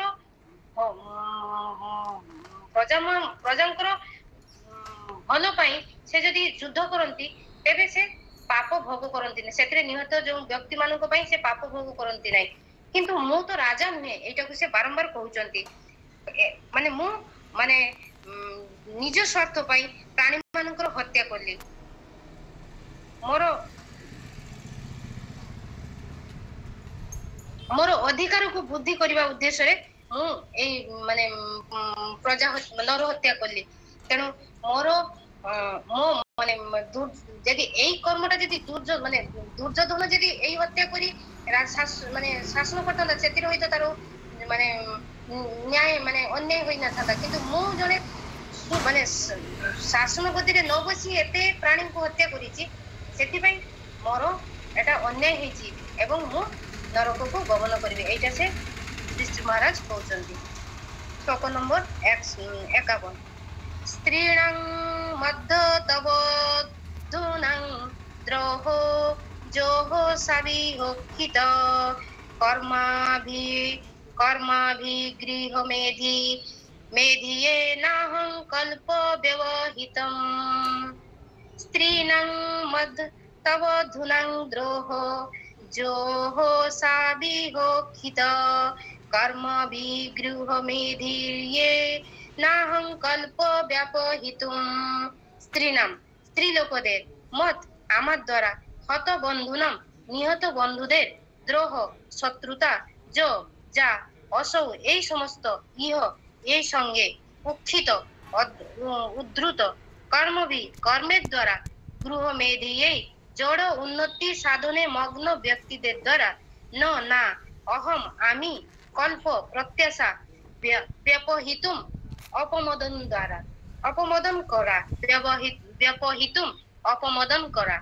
অনুবাদ আমি স্ত্রী লোকেদের বহু পতি ও বান্ধবকে বধ করেছি এবং এইভাবে আমি এতই শত্রুভাব সৃষ্টি করেছি যে জড় জাগতিক কল্যাণ সাধনের দ্বারাও তা অপমদন করা সম্ভব নয় এইটি বহুত সুন্দর কথা কইছন্তি যুধিষ্ঠির সে জন নিজ মানে এটি কইছন্তি যে এটারে মানে মু স্ত্রী লোক মানଙ୍କର বহু পতি মানে বান্ধবକୁ বধ করেছি হত্যা করেছি এবং মু বহুত ଏହା ଦ୍ୱାରା କଣ ହେଇଛି ବହୁତ ଶତ୍ରୁତାକୁ ସୃଷ୍ଟି କରିଛି ଏବଂ ଯଦି ମୁଁ ଜଡ଼ ଜାଗତିକ କଲ୍ୟାଣ ମାନେ ଜଡ଼ ଜାଗତିକ ଯଜ୍ଞ ଅନୁଷ୍ଠାନ କରିବି ତାହା ଦ୍ୱାରା ମୋର ପାପ ମୋଚନ ହବ ନାହିଁ ବା ମୁଁ ଏ ପାପରୁ ମାନେ ମୁକ୍ତି ପାଇପାରିବି ନାହିଁ ଏଇଟା କହୁଛନ୍ତି ଯୁଧିଷ୍ଠିର ମହାରାଜ ତାତ୍ପର୍ଯ୍ୟ ପ୍ରଭୁପାଦ ବହୁତ ସୁନ୍ଦର କହିଛନ୍ତି ଯୋଉଟା ଆମ ପାଇଁ ଗୃହୀତ ଏଠି ଗୃହମେଧି କଥାଟାକୁ କୁହାଯାଇଛି ଗୃହମେଧି ହଉଛନ୍ତି ଯୋଉମାନେ ମାନେ ଆମେ ହଉଛୁ ଗୃହମେଧି ମାନେ ଯାହା କରନ୍ତି ଜଡ଼ ଜାଗତିକ ଉନ୍ନତି ସକାଶେ କର୍ମ କରିଥାନ୍ତି ସତ୍କର୍ମ କରିଥାନ୍ତି ଜଡ଼ ଜାଗତିକ ସୁଖ ପାଇବା ପାଇଁ ଜଡ଼ ଜାଗତିକ ମାନେ ଆନନ୍ଦ ପାଇବା ପାଇଁ ସେମାନେ ସତ୍କର୍ମ କରିଥାନ୍ତି ଏବଂ ଏଇ ପ୍ରକାର ଜଡ଼ ଜାଗତିକ ଉନ୍ନତି ମାନେ କଣ ହୁଏ କର୍ତ୍ତବ୍ୟ କର୍ମ ସମ୍ପାଦନରେ ମାନେ ଆମେ ଯେତେବେଳେ ଜଡ଼ ଜାଗତିକ କର୍ମ କରୁ ଅନିଚ୍ଛାକୃତ ମାନେ ସେ ଜଡ଼ ଜାଗତିକ କର୍ମ ଦ୍ୱାରା ଯେତେବେଳେ ଆମେ ଉନ୍ନତି ହଉ ବା ଆମର ଯଶ ଖ୍ୟାତି ବର୍ଦ୍ଧିତ ହୁଏ ସେତେବେଳେ ଆମେ ଅନିଚ୍ଛାକୃତେ କେତେବେଳେ ଆମେ ଭୁଲ କର୍ମ କରି ବସୁ ଏବଂ ପାପ ସେଟା ଆମର ପାପ ହେଇଯାଏ ଏଇ ଯେ ଅନିଚ୍ଛାକୃତେ ମାନେ ପାପ ନ କରି ମାନେ ଇଚ୍ଛା ନାହିଁ ପାପ କରିବାକୁ କିନ୍ତୁ ଜଡ଼ ମାନେ ବିଷୟାସକ୍ତରେ ଆମେ ଏତେ ଆସକ୍ତ ହେଇଯାଉ ଆମର ଅନିଚ୍ଛା ହବା ସତ୍ତ୍ୱେ ବି ଆମେ ପାପ କର୍ମକୁ କରି ବସୁ ଏବଂ ଏଇ ପାପ କର୍ମକୁ ଧୋଇବା ପାଇଁ ଏଇ ପାପ କର୍ମରୁ ଆମେ ମୁକ୍ତ ହବା ପାଇଁ ଆମେ କଣ କରୁ ବୈଦିକ କର୍ମକାଣ୍ଡ ଆଦି ଯଜ୍ଞାନୁଷ୍ଠାନ ଆଦି କରିଥାଉ ଏବଂ ଯାହା ଦ୍ୱାରା ଆମର ପାପ ମୋଚନ ହେଇଯିବ ଏଇଟା କରିଥାଉ ଏଇଟା ବୈଦିକ କର୍ମକାଣ୍ଡ ମାନେ ବୈଦିକ ଶାସ୍ତ୍ରରେ ବି ବର୍ଣ୍ଣିତ ହେଇଛି କିଛି ମାତ୍ରାରେ ଆମେ ଯଦି ଆମର ଇଚ୍ଛା ନଥାଇ ଯେତେବେଳେ କର୍ମ କରିଥାଉ ମାନେ ଏଇଟା ମୁଁ ଶୁଣିଥିଲି ସାଧୁଙ୍କ ମୁଖରୁ ଯେତେବେଳେ କହିଛନ୍ତି ଯେତେବେଳେ ଆମେ କୁଟୁମ୍ବ ପାଇଁ ବା ଆମ ଅତି ଆପଣାର ଲୋକମାନଙ୍କୁ ପାଳନ କରିବା ପାଇଁ ଆମେ ଯେତେବେଳେ ପରିବାରର ମାଲିକ ମାନେ ପରିବାରର ଯେ ଅନର ସେ ଯେତେବେଳେ ଅନ୍ୟ ଭାବରେ ରୋଜଗାର କରି ପରିବାକୁ ପ୍ରତିପୋଷଣ କରେ ତାର ଇଚ୍ଛା ନାହିଁ କିନ୍ତୁ ତାକୁ କରିବାକୁ ବାଧ୍ୟ ହୁଏ ସେତେବେଳେ ସେଇଟା ପାପ କର୍ମ ବୋଲି ବିବେଚିତ ହୁଏ କିନ୍ତୁ ସେଟାକୁ ପାପ କର୍ମ ବୋଲି ବିବେଚିତ କରାଏନି ମନୁଷ୍ୟ ସଂହିତାରେ କିନ୍ତୁ ଏଠି କୁହାଯାଉଛି ଯେ ଅନିଚ୍ଛାକୃତେ ମନୁଷ୍ୟ ଯେତେବେଳେ ପାପ କର୍ମ କରିବେ ସେ ପାପ କର୍ମ କରି ବସିଲେ ମାନେ ସେଟା ପାପ ହେଇଯାଉଛି ନା ସେଥିପାଇଁ ଆମକୁ ଦଣ୍ଡ ଭୋଗିବାକୁ ପଡିବ ତେଣୁ ସେଇ ଦଣ୍ଡରୁ ମୁକ୍ତି ହବାକୁ ହେଲେ ବୈଦିକ ଶାସ୍ତ୍ରରେ ବର୍ଣ୍ଣନା ହେଇଛି କେତେ ଗୁଡିଏ ଯଜ୍ଞାନୁଷ୍ଠାନର ବର୍ଣ୍ଣନା ରହିଛି ମାନେ ସେଇ ଯଜ୍ଞାନୁଷ୍ଠାନ ଗୁଡିକ କଲେ ଆମେ ଏଇ ପାପରୁ ମୁକ୍ତ ହେଇଯାଉ, ଯେମିତି ଅଶ୍ୱମେଧ ଯଜ୍ଞ କଥା ମଧ୍ୟ କୁହାଯାଇଛି। ତ ଯୁଧିଷ୍ଠିର ମହାରାଜ ଏଇ ଯୋଉ ଏତେ ଅପରାଧ ମାନେ ମାନେ ତାଙ୍କ ଭାଷାରେ ସେ କହୁଛନ୍ତି, କିନ୍ତୁ ପ୍ରକୃତରେ ସେ ତ ହତ୍ୟା କରିନାହାନ୍ତି, ଏଟା ଭଗବତ ଇଚ୍ଛା ଥିଲା। ତେଣୁ ଯୁଧିଷ୍ଠିର ମହାରାଜ ଯେତେ କହୁଛନ୍ତି ଯେ ମୁଁ ଯେ ଏଇ ନରହତ୍ୟା କରିଛି, ଯଦି ମୁଁ ଅଶ୍ୱମେଧ ଯଜ୍ଞ କରେ ଏଥିରେ ମଧ୍ୟ ମୁଁ ମୁକ୍ତି ପାଇପାରିବିନି। କାରଣ ସେ କହୁଛନ୍ତି ଯେ ଅଶ୍ୱମେଧ ଯଜ୍ଞରେ ଅଶ୍ୱକୁ ମାନେ ଅଶ୍ୱମେଧ ଯଜ୍ଞର ନିୟମ ହଉଛି ବା ଗୋମେଧ ଯଜ୍ଞର ନିୟମ ହଉଛି ସେଇ ଯଜ୍ଞରେ ବୃଦ୍ଧ ବୟସ୍କ ପଶୁ ମାନଙ୍କୁ ଆହୁତି ଦିଆଯାଏ ଏବଂ ସେଥିରୁ ନବ ଯୌବନ ସମ୍ପନ୍ନ ପଶୁ ମାନେ ଆବିର୍ଭାବ ହୁଅନ୍ତି, ପୁନଃଜନ୍ମ ପ୍ରାପ୍ତ ହୁଅନ୍ତି। ମାନେ ଏବଂ ସେଥିପାଇଁ ସୁଦକ୍ଷ ବ୍ରାହ୍ମଣ ଶକ୍ତିଶାଳୀ ମନ୍ତ୍ର ବୈଦିକ ମନ୍ତ୍ରକୁ ଉଚ୍ଚାରଣ କରାଯାଏ ଏବଂ ତା ଦ୍ଵାରା କଣ ହୁଏ, ସେ ବୈଦିକ ମନ୍ତ୍ର ମାନେ ସେଇ ଯୋଉ ବ୍ରାହ୍ମଣ ମାନଙ୍କର ଯୋଉ ମନ୍ତ୍ରର ଶକ୍ତି ଦ୍ଵାରା ସେଇ ଯୋଉ ପଶୁ ମାନଙ୍କୁ ଆହୁତି ଦିଆଯାଏ, ସେ ପଶୁମାନେ ନବ ଯୌବନ ସମ୍ପନ୍ନ ହେଇ ପୁଣି ଆବିର୍ଭାବ ହୁଅନ୍ତି, ନୂତନ ଜୀବନ ପ୍ରାପ୍ତ ହୁଅନ୍ତି। ଏଇଟା ଅଶ୍ୱମେଧ ଯଜ୍ଞର ନିୟମ ମାନେ ହୁଏ। ଶ୍ରୀମାନ ଚୈତନ୍ୟ ମହାପ୍ରଭୁ ଏଠାରେ କହିଛନ୍ତି ମାନେ କହୁଛନ୍ତି ଯେ ଅଶ୍ୱମେଧ ଯେତେବେଳେ ସତ୍ୟ ଯୁଗ ବା ତ୍ରେତା ଯୁଗରେ ବା ଦ୍ୱାପର ଯୁଗରେ ହଉଥିଲା, ଏମିତି ସେମାନେ ନବ ଯୌବନ ସମ୍ପନ୍ନ ହେଇ ଅଶ୍ୱମେଧ ଯଜ୍ଞରୁ ବାହାରୁଥିଲେ। କିନ୍ତୁ ଯୁଧିଷ୍ଠିର ମହାରାଜ ଏଠି କହୁଛନ୍ତି ମୁଁ ତ ନିଜେ ଏତେ ପଶୁ ହତ୍ୟା ମାନେ ଏତେ ନର ହତ୍ୟା କରିଛି, ପୁଣି ପଶୁ ହତ୍ୟା କରିକି ଏ ନର ହତ୍ୟା ପାପରୁ କେମିତି ମୁକ୍ତି ପାଇବି ନା। ମୁଁ ନିଜେ ଏତେ ନର ହତ୍ୟା ଅଗଣିତ ଲକ୍ଷ ଲକ୍ଷ କୋଟି କୋଟି ଲୋକ ମୋ ଦ୍ଵାରା ନିହତ ହେଇଛନ୍ତି, ଆଉ ମୁଁ ଅଶ୍ୱମେଧ ଯଜ୍ଞରେ ପୁଣି ଇଏ ଦେଇ ପଶୁକୁ ଯଜ୍ଞରେ ଆହୁତି ଦେଇକି ତାଙ୍କୁ କେମିତି ମୁଁ ଏଇ ପାପରୁ କେମିତି ନିର୍ମାଣ ମାନେ ମୁକ୍ତି ପାଇବି, ଏଇଟା ସେ ମାନେ ଯୁଧିଷ୍ଠିର ମହାରାଜ କହୁଛନ୍ତି। କିନ୍ତୁ ପ୍ରକୃତରେ ଯୁଧିଷ୍ଠିର ମହାରାଜ ପ୍ରକୃତରେ ସେ ତାଙ୍କ ନିଜ ଇଚ୍ଛାରେ ସେ ଏକି କଥା ସେ ବାରମ୍ବାର ମାନେ କହୁଛି ମାନେ ଯୁଧିଷ୍ଠିର ମହାରାଜ ପ୍ରକୃତରେ କିନ୍ତୁ ସେ ଯାହା କରୁଛନ୍ତି ସେ ନିଜ ଇଚ୍ଛାରେ କିଛି କରୁନାହାନ୍ତି, ଏହା ଭଗବତ ଇଚ୍ଛା ଥିଲା। ଏହା ତାଙ୍କର ଶୁଦ୍ଧ ଭକ୍ତକୁ ଗୌରବାନ୍ୱିତ କରିବା ପାଇଁ ମହିମାମଣ୍ଡିତ କରିବା ପାଇଁ ଭଗବାନ କୃଷ୍ଣଙ୍କର ଏଇ ସବୁ ହଉଛି ଆୟୋଜନ। ଆଉ ଯୁଧିଷ୍ଠିର ମହାରାଜ ତ ଭଗବାନଙ୍କର ଇଚ୍ଛାର ପାଳନକାରୀ ଥିଲେ ନା, ଯୁଧିଷ୍ଠିର ମହାରାଜ ଆଜ୍ଞା ଭୋଗ ଥିଲେ, ତେଣୁ ତାଙ୍କୁ ପାପ କେମିତି ଲାଗିବ, ସେ ଯାହା ବି କର୍ମ କରୁଛନ୍ତି ସେ ଭଗବତ ଇଚ୍ଛାରେ କରୁଛନ୍ତି, ତେଣୁ ତାଙ୍କୁ ପାପ ସ୍ପର୍ଶ ବି କରିପାରିବନି। ଏଇଟା ସୁତ ଗୋସ୍ୱାମୀ ସନକାଦି ମୁନି ଋଷି କହୁଛନ୍ତି ତାଙ୍କୁ କଦାପି ପାପ ସ୍ପର୍ଶ କରିପାରିବନି, ଯେହେତୁ ସେ ଜଣେ ଶୁଦ୍ଧ ବୈଷ୍ଣବ ସେଥିପାଇଁ ସେ ଏଇଭଳି ସେ ଚିନ୍ତା କରୁଛନ୍ତି। ତାପରେ ଶ୍ଲୋକ ନମ୍ବର 52 କୁ ଯିବା। ଯଥା ପଙ୍କେନ ପଙ୍କାଦ୍ଭ ସୁରୟା ବା ସୁରାକୃତଂ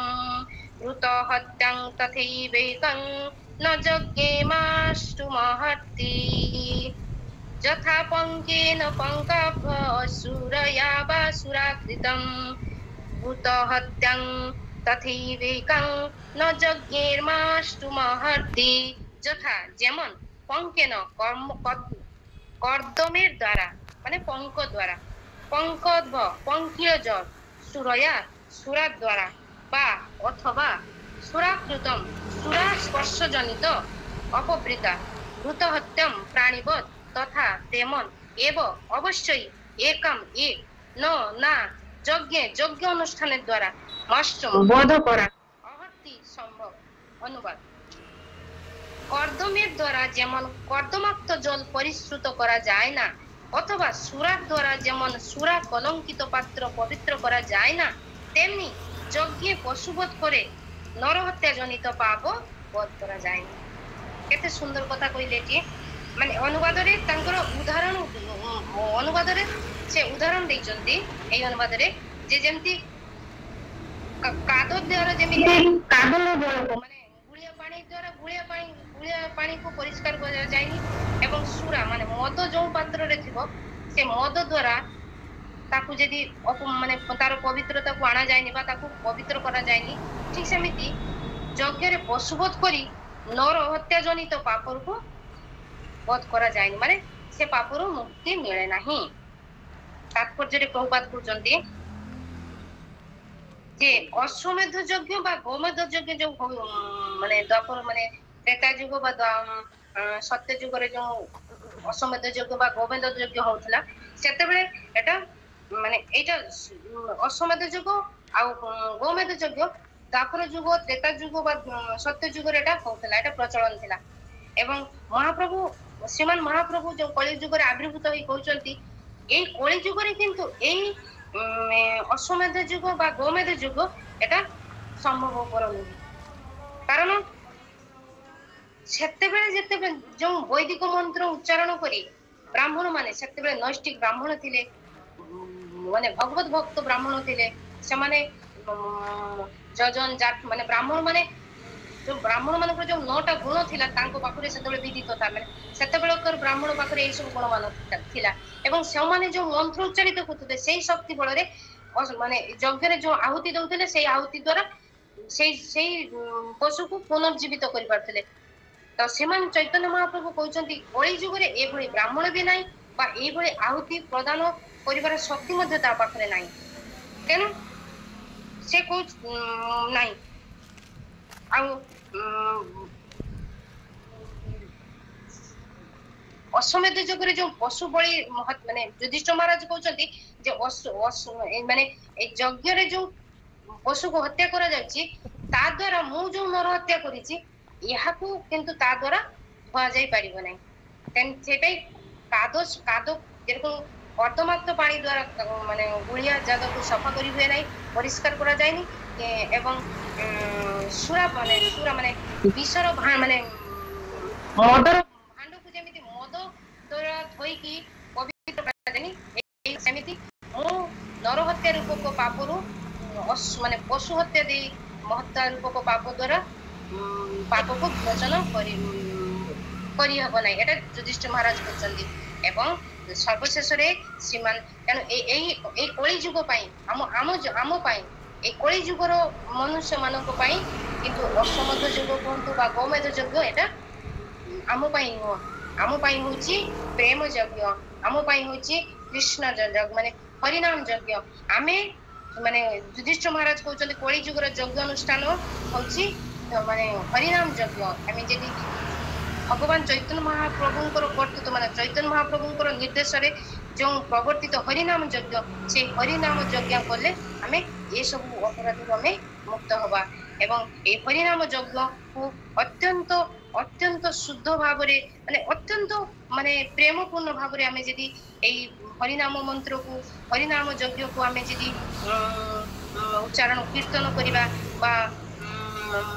गान करिबा जप करिबा तेबे आमे ए समस्त पापरु माने पाप माने ब्राह्मण बालक स्त्री जनित माने जो ब्रह्महत्या रूप को पापरु आमे मुक्ति होई परिबा एवं सर्वशेष भगवानकर इच्छा माने ए सब किंतु सब भगवानकर इच्छा द्वारा प्रदत्त होईची एवं युधिष्ठिर महाराज भगवानकर इच्छा अनुसार कर्म करिसंती एकमात्र भगवानकर इच्छा हेची तांकर परम माने तांकर प्रेममय भक्त तांकर शुद्ध भक्त माने शुद्ध भक्तरंकर गुण को महिमान्वित करिया पई भगवानकर ए सब आयोजन से भगवान निजे चाइचंती तांकर महान भक्त पितामह भीष्मकर वाणी द्वारा समग्र ब्रह्मांड समग्र पृथ्वी तांकर उपदेश द्वारा तांको सम्मुखरे से सन्यासी संत समाज माने ब्रह्मर्षि महर्षि देवर्षि आदि महान माने साधु मानक सम्मुखरे भगवान निजे चाहछंती तांको भक्तंकर महिमा तांकर भक्त महिमा मंडित हो तांकर महिमा तांकर भक्तंकर गुण बहुत वर्धित हो एवं सेठी उपस्थित थिबा समस्त साधु मानकर ठारू तांकर ज्ञान आहुरी उन्नत हो एवं भगवान सर्वशेष भगवान कहउचंती जे मो भक्त मो ठारू बहुत ऊपर को जाऊ मोर अलौकिक शक्ति मोर विशेष माने मोर जो अद्भुत लीला ऊपर को मोर भक्तर वाणी मोर भक्तर गुण जेमिति तार वाणी द्वारा मोर अलौकिक शक्ति आवृत हो जाऊ एटाई भगवानकर इच्छा एथु आमे जानिलु एई 29 टिकु आमे सर्वशेष एटा जानिलु जे भगवान तांको भक्त पई किसी भी भक्त केते माने बहुत दूर पर्यंत जाई पारे तांको भक्त पई से सब किछि करिया पई से प्रस्तुत थांते हरे कृष्ण प्रभु दंडवत प्रणाम मोर बहुत भूल मते क्षमा करिवे किछि भूल नहीं माने कथा होची जे एटा कहिबार बहुत दरकार थिला एति पई लोक माने हत भाबुथिबे ଯେ ଏତେ ଭୀଷ୍ମ ସ୍ତୁତି को आलोचना करने को जाकि ए सब कथा कहबार कौन प्रयोजन अछि तेणु आपण जहाँ कहते खूब भल कहते कारण समस्ते पांडव माने विजय लाभ कले कौरव माने ध्वंस प्राप्त हेले तापर कौन हवा उचित महाराज युधिष्ठिर राज्य शासन करेंगे राज सिंहासन में बसवे किंतु राज सिंहासन में बसवाई से नाराज कहीं से भावुं जे मु बहुत माने बहुत माने अक्षणी सैन्य मान को मु बध करिछि अनेक स्त्री लोक मानकर पति को भ्राता मान को संतान मान को मु बध करिछि केवल शत्रु पक्ष नुहे मो पाई आम पक्ष मध्य बहु सैनिक बहु व्यक्ति बहु माने मोर आत्मीय स्वजन समस्ते माने मृत्युवरण करिसंती तेणु मु पापी मु बड़ पापिष्ठ एवं मोर मु सिंहासन रे बसिबा को चाहुनी एक कथा कही खाली कांदुछ आउ तापरे ए सब देखिकी व्यास इत्यादि महामुनि माने समस्त भगवान युधिष्ठिर महाराज को पूजोजंत नाई रे बाप तोर किछि पाप होई नै कारण राजा क्षेत्र राजा मानकर अधिकार भितर रहिछि प्रजा मानकु दुर्वृत्त मानक दाउरु रक्षा करिया पई सेमाने जदि प्रजाद्रोह करंती से प्राणी मान को मारती किसी असुविधा ना बुझे कि जमी निजर प्रजा मान को रक्षा करने आम मैंने अन्य देश साथ युद्ध करुचु कि नहीं बुझिपारे कि एवं युद्ध करने फल से जो सैनिक मैंने मरुंच शत्रु पक्ष आमर सैनिक मैंने समस्त पुरस्कृत होती वीर चक्र उपाधि पाँच बुझिपारे कि तो तेणु तुम किसी असुविधा ना तुम किसी पाप है नहीं तुम्हें तो तुम प्रजा मान को रक्षा करने तुम्हें एत बड़ युद्ध तुम्हें कल प्रयोजन अच्छी तापरे पुणी कहते ना ना ना ना मु तो राजा नी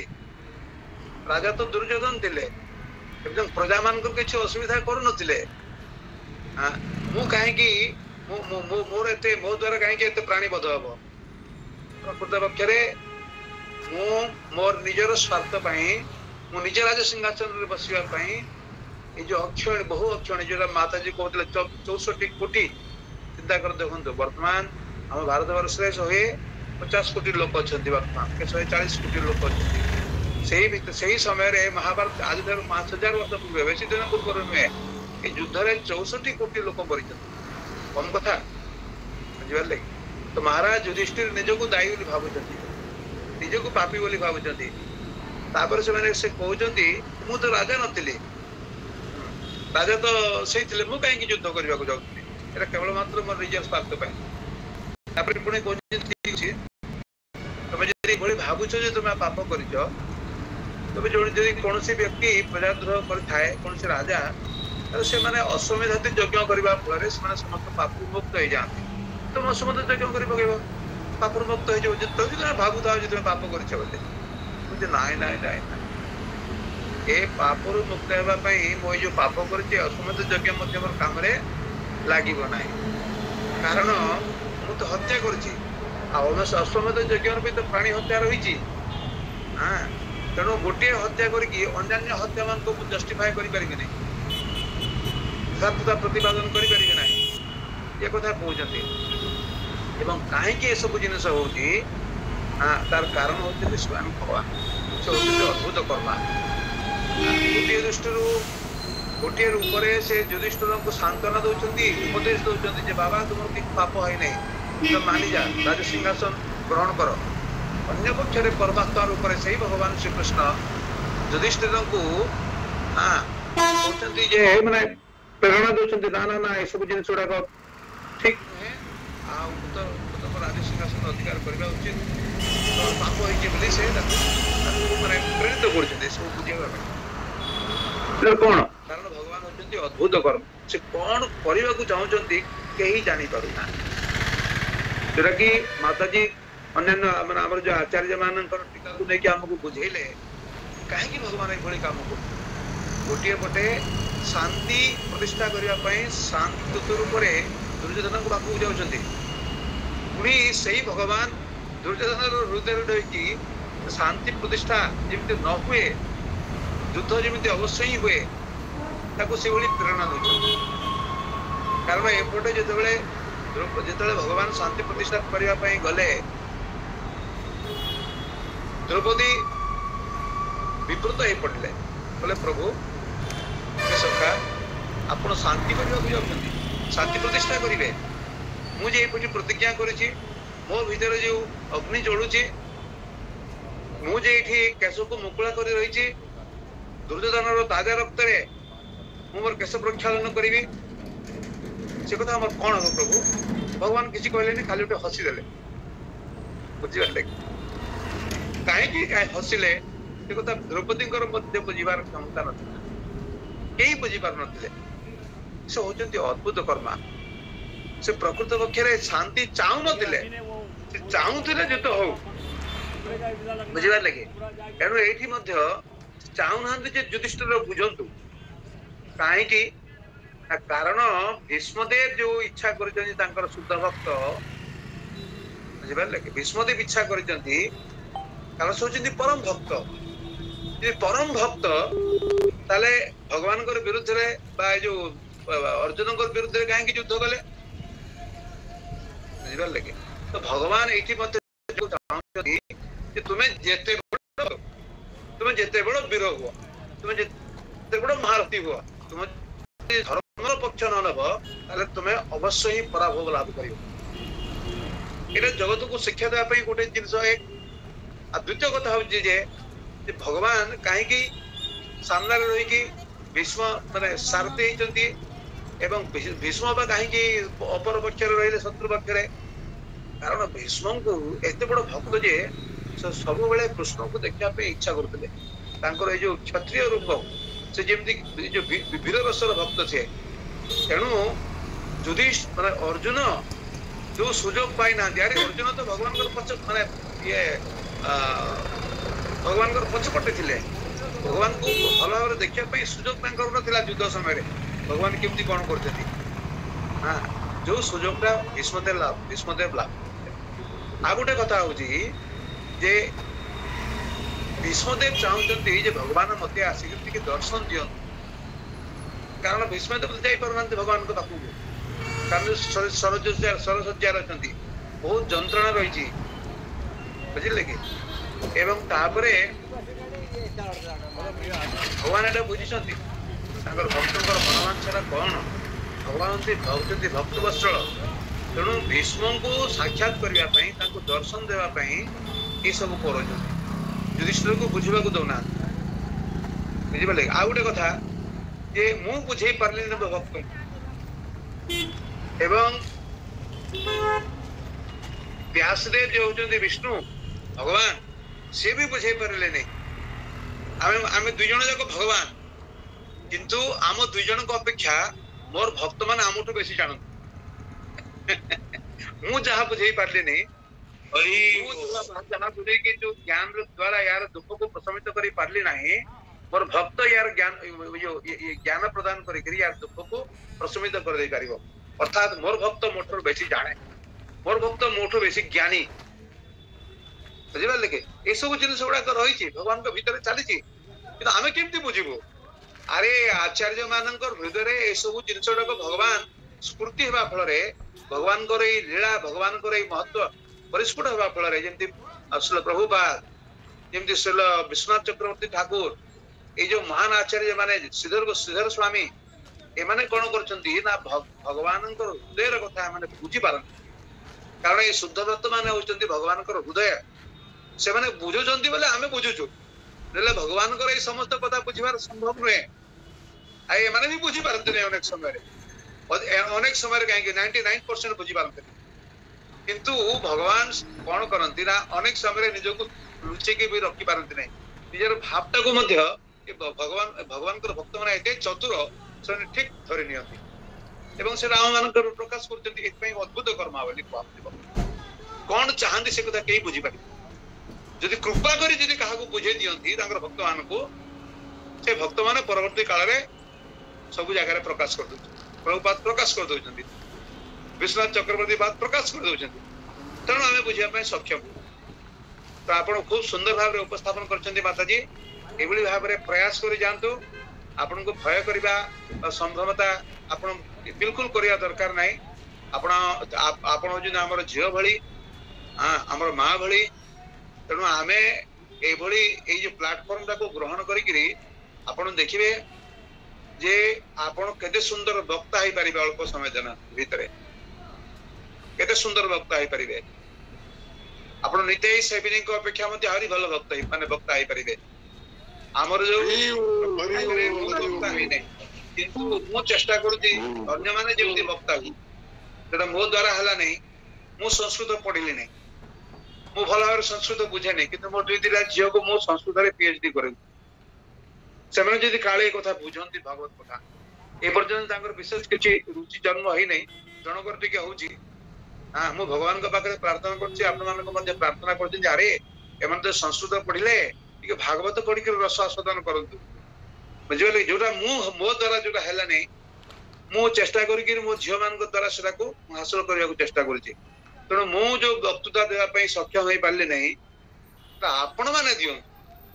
ଏବଂ ମୁଁ ସେଥିରେ ଆପଣ ମାନଙ୍କୁ ଉତ୍ସାହିତ କରିବା ପାଇଁ ସବୁବେଳେ ପ୍ରସ୍ତୁତ ରହିଛି ତେଣୁ ଆପଣ ବିଲକୁଲ ଚିନ୍ତା କରନ୍ତୁନି ଖୁବ ବଢିଆ ଭାବରେ ଚାଲିଛି ହରେ କୃଷ୍ଣ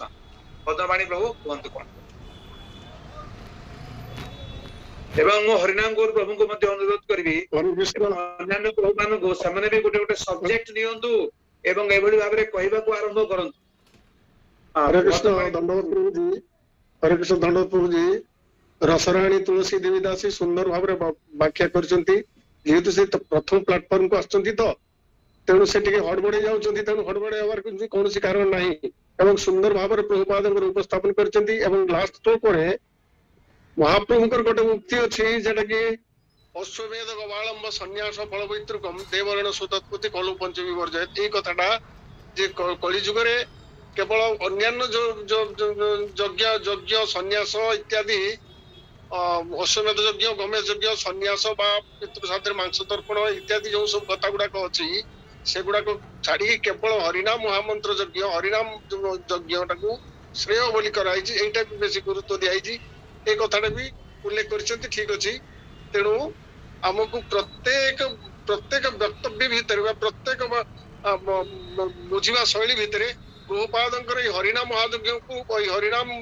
मुक्तिटा को कलिजुग हरिनाम जे सर्वश्रेष्ठ यज्ञ सेटा को बेले बेले प्रतिपादन करने दरकार तेणु यहाँ भी आमर प्रत्येक वक्तव्य रहा भी दरकार प्रत्येक ये रहा दरकार आमर प्रत्येक प्रवचन रे हरिनाम बेसी गुरुत्व देवा दरकार हरे कृष्ण दंडवत जेटा कि महाप्रभु लास्ट जेटा कहते बहुत बढ़िया कहते तुलसी रसराणी तुलसी माता जी हरे कृष्ण दंडवत प्रणाम प्रभु जी साहू माताजी उपस्थापन आमर प्रेरणा मूलक वैष्णव मानकर प्रेरणा रे उद्बुद्ध ही भागवतम कथा व्यास आसन रे बसुचंती एटा प्रचेष्टा जारी रहउछि कोन भगवान को कथा कहबा भगवान को कथा कहबा भगवान को गुण कीर्तन करबा विशेष भाव रे उपस्थापन करिवारे भय करिवारे किछि नाही आमर तो पूज्यपाल भद्रचारु प्रभु आम उपस्थित सम्मुख अच्छा आमको गाइडलाइन दे आगु आगु ले जाउछंती बाकी प्रत्येक श्लोक को पाठ करी प्रभुपादंकर जो भावार्थता भितरे सेटा को ही उपस्थापन करिवे प्रभु जी जेमति कहउतले जे वास्तव क्षेत्र रे आम या भितरे उद्देश्य आ भाव आम विशेष भाव रे भावधारा उद्देश्य कोन प्रत्येक श्लोकर एटा को प्रभुपाद जो व्याख्या करछंती परपटर कहउछंती माताजी एते सुंदर भाव रे एटा अधिक किछि कहिबार नाही प्रभुपाद जेतिकी भावार्थ मध्ये देइछंती अत्यंत सुंदर भाव रे देइछंती उपस्थापन करिछंती जाओ क्षमा करिवे माताजी वैष्णव माने आ जगन्नाथ अष्टकम जो माने बोलिबे एटा देखिकी एमिति छोट कुनी कृष्णा बोलुछंती एवं प्रभु को आगे आउ जो माने ये करछंती से माने ई जगन्नाथ अष्टकम पाठ करंतु एवं निजे निजे संशोधित होइबे प्रभु को सामने रे रहिले प्रत्येक श्लोकर आवृत्ति एटा सुंदर भाव रे चलीची एटा आवृत्ति करंतु आवृत्ति करले किछि दिन पर अर्थ मध्ये ठीक ठीक आसीबो ए जाऊ प्रभु जी धन्यवाद प्रणाम मु टिके जदियो व्यस्तता भितरे रहिले मध्ये मु आपनकर ए सानिध्य लाभ पाई विशेष भाव रे हम गूगल मीट रे आपन उपस्थित होइचंती आपनको माने कोन की आउ प्रभुपाद बा गुरु महाराजन को निकट रे जा प्रार्थना आपन केवल निरामय कामना आपन को एटा ही हम कामना करबा जे दिन पर्यंत थिबे हमको एमिति गाइड करिवे तबे आज्ञा तेणु आमर मते जेबे देबे जो विषय दिंतु कि परीक्षा जन्म दिंतु कि ये करूँ मु आगु कहवाई प्रचेषा जारी रखी मत अल्प दिन भीतर देवे जहाँकि समय पाइले आपण ग्रहण में सब रही चाहूँगी तेरे मत परीक्षा जन्म कि टॉपिक गोटे देखिकी देवे आसंता काली कहार एई हमर माताजी अच्छी माताजी बेस किछि दिन चलिबो एबे पूराटा भीष्म स्तुति को कंप्लीट करिवे एकदम माताजी चालू तापरे जो ममता महापात्र बोले जने अछन से किछि दिन रामायण कथा कहबे तापरे आपन कहबे आज्ञा आज्ञा सही माने कोंतु आज्ञा हमरे मु तापरे लास्ट टाइम को कहबी प्रभु जी तबे हमरो जो माने अछंती गूगल